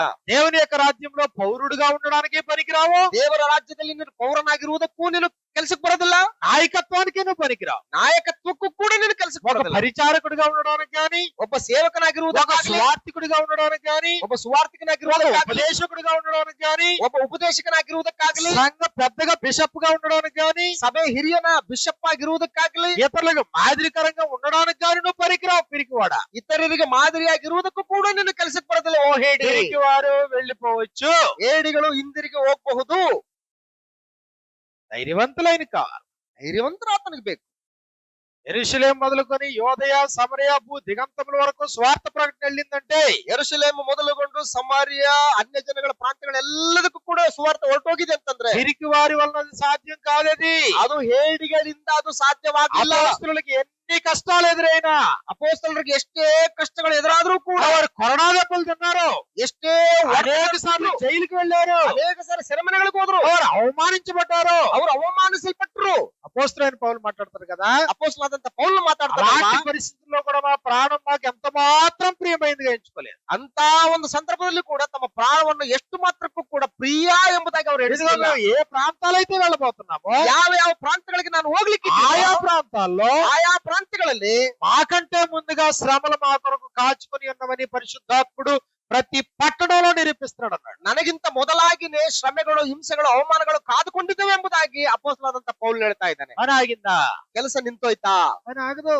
ಕೆಲಸ ನಿಲ್ಲೋದಿಲ್ಲ. పిరికి వారి వల్ల పని జరగదు. ಹೇಡಿಗಳ ಮೂಲಕ ಕೆಲಸ ಮುಂದುವರೆಯೋದಿಲ್ಲ. చివరిగా ఒక మాట చదువుకుని మనం ముగించుకుందాం. ಕೊನೆದಾಗಿ ಒಂದು ವಾತನ್ನು ನೋಡ್ಕೊಂಡು ನಾವು ಮುಗಿಸ್ಕೊಳ್ಳೋಣ. ఏప్రిల్కి రాసినటువంటి పత్రిక 11వ అధ్యాయాన్ని మనం చూసినప్పుడు, ಇಬ್ರಿಯರಿಗೆ ಬರೆದ ಪತ್ರಿಕೆ 11ನೇ ಅಧ್ಯಾಯವನ್ನ ನಾವು ನೋಡಿದ್ರೆ, ఇదిగో 11వ అధ్యాయంలో గొప్ప గొప్ప ధైర్యవంతులు, సాహసవంతుల గురించి మాట్లాడుతూ 11ನೇ అధ్యాಯದಲ್ಲಿ ದೊಡ್ಡ ದೊಡ್ಡ ಸಾಹಸವುಳ್ಳ ವಿಶ್ವಾಸಿಗಳ ವಿಷಯದಲ್ಲಿ ಮಾತಾಡ್ತಾ 32వ వచనం నుండి మనకి ఇలా వ్రాయబడింది, 32ನೇ ವಚನದಲ್ಲಿ ನಮಗೆ ಈ ರೀತಿಯಾಗಿ ಬರೆಯಲ್ಪಟ್ಟಿದೆ. ఏకను ఏమి చెప్పుదును, ಇನ್ನು ಏನ್ ಹೇಳಬೇಕು? గిద్యోను, బారాకు, సంసోను, యొప్తా, దావీదు, సమూయేలును వారిని గూర్చి, ప్రవక్తలను గూర్చి వివరించుటకు సమయం చాలదు. ಗಿದ್ಯೋನು, ಬಾರಾಕು, ಸಂಸೋನು, ಯೆಫತ್ತು, ದಾವೀದು, ಸಮುವೇಲ ಎಂಬವರ ವೃತ್ತಾಂತವನ್ನು, ಪ್ರವಾದಿಗಳ ವೃತ್ತಾಂತವನ್ನು ವಿವರವಾಗಿ ಹೇಳಬೇಕಾದ್ರೆ ನನಗೆ ಸಮಯ ಸಾಲದು. వారి విశ్వాసము ద్వారా రాజ్యములను జయించిరి, ನಂಬಿಕೆ ಮೂಲಕ ಅವರು ರಾಜ್ಯಗಳನ್ನು ಸ್ವಾಧೀನ ಮಾಡಿಕೊಂಡರು, నీతి కార్యములను జరిగించిరి, ನೀತಿಯನ್ನು ನಡೆಸಿದರು, వాగ్దానములను పొందిరి, ವಾಗ್ದಾನಗಳನ್ನು ಪಡ್ಕೊಂಡ್ರು, సింహముల నోలు మూయించిరి, ಸಿಂಹಗಳ ಬಾಯಿ ಕಟ್ಟಿದರು, అగ్ని బలమును చల్లార్చిరి, ಬೆಂಕಿಯ ಬಲವನ್ನು ಆರಿಸಿದರು, ఖడ్గతాలను తప్పించుకొనిరి, ಕತ್ತಿಯ ಬಾಯಿಗೆ ತಪ್ಪಿಸಿಕೊಂಡರು, బలహీనులుగా ఉండి బలపరచబడిరి, ನಿರ್ಬಲರಾಗಿದ್ದು ಬಲಿಷ್ಠರಾದರು, యుద్ధములో పరాక్రమశాలిరైరి, ಯುದ್ಧದಲ್ಲಿ ಪರಾಕ್ರಮಶಾಲಿಗಳಾದರು, అన్యుల సేనలను పారతోలిరి, ಪರರ ದಂಡುಗಳನ್ನು ಓಡಿಸಿಬಿಟ್ರು, స్త్రీలు మృతులైన తమ వారిని పునరుద్ధానం వల్ల మరలా పొందిరి, ಸ್ತ್ರೀಯರು ಸತ್ತು ಹೋಗಿದ್ದ ತಮ್ಮವರನ್ನು ಪುನರುತ್ಥಾನದಿಂದ ತಿರುಗಿ కొందరైతే ಹೊಂದಿದ್ರು. పరిశ్రాష్టమైన పునరుద్ధానం పొందుకోరి విడుదల పొందలక యాతన పెట్టబడిరి, ಕೆಲವರು ತಾವು ಯಾತನೆ ಯಂತ್ರಕ್ಕೆ ಕಟ್ಟಲ್ಪಟ್ಟಾಗ ಶ್ರೇಷ್ಠ ಪುನರುತ್ಥಾನವನ್ನು మరికొందరు ಹೊಂದುವುದಕ್ಕೋಸ್ಕರ, తిరస్కారముల చేతను, ಕೆಲವು ಜನ కొరడా దెబ్బలను, ಕೊರಡೆಯ ಹೇಟುಗಳಿಂದ మరి బంధకములను, ఖైదును అనుభవించిరి, ಹೇಡಿ ಸೆರೆಮನೆ ಇವುಗಳನ್ನು ಅನುಭವಿಸಿದರು, రాళ్లతో కొట్టబడిరి, రంపములతో కోయబడిరి, శోధింపబడిరి, ఖడ్గముతో చంపబడిరి. ಕೆಲವರನ್ನು ಜನರು ಕಲ್ಲೆಸೆದು ಕೊಂದರು, ಕೆಲವರನ್ನು ಗರಗಸದಿಂದ ಕೊಯ್ದರು, ದೇವದ್ರೋಹಿಗಳ ಪ್ರಾಣವನ್ನು ಉಳಿಸಿಕೊಳ್ಳರು ಎಂದು ಕೆಲವರನ್ನು ಪ್ರೇರೇಪಿಸಿದರು. గొర్రె చర్మములను మేక చర్మములు వేసుకుని దరిద్రులై ఉండి శ్రమపడి హింస పొందుచు అడవులలోను కొండ మీదను గుహలలోను సొరంగములలోను తిరుగులాడుచు సంచరించిరి. ಕುರಿ ಮೇಕೆಗಳ ಚರ್ಮಗಳನ್ನು ಉಟ್ಟುಕೊಂಡವರಾಗಿ ತಿರುಗಾಡಿದರು. ಇಂಥವರಿಗೆ ಈ ಲೋಕವು ಯೋಗ್ಯ ಸ್ಥಳವಲ್ಲ. అట్టి వారికి ఈ లోకం యోగ్యమైనది కాదు. ಇಂಥವರಿಗೆ ಈ ಲೋಕವು ಯೋಗ್ಯ ಸ್ಥಳವಲ್ಲ.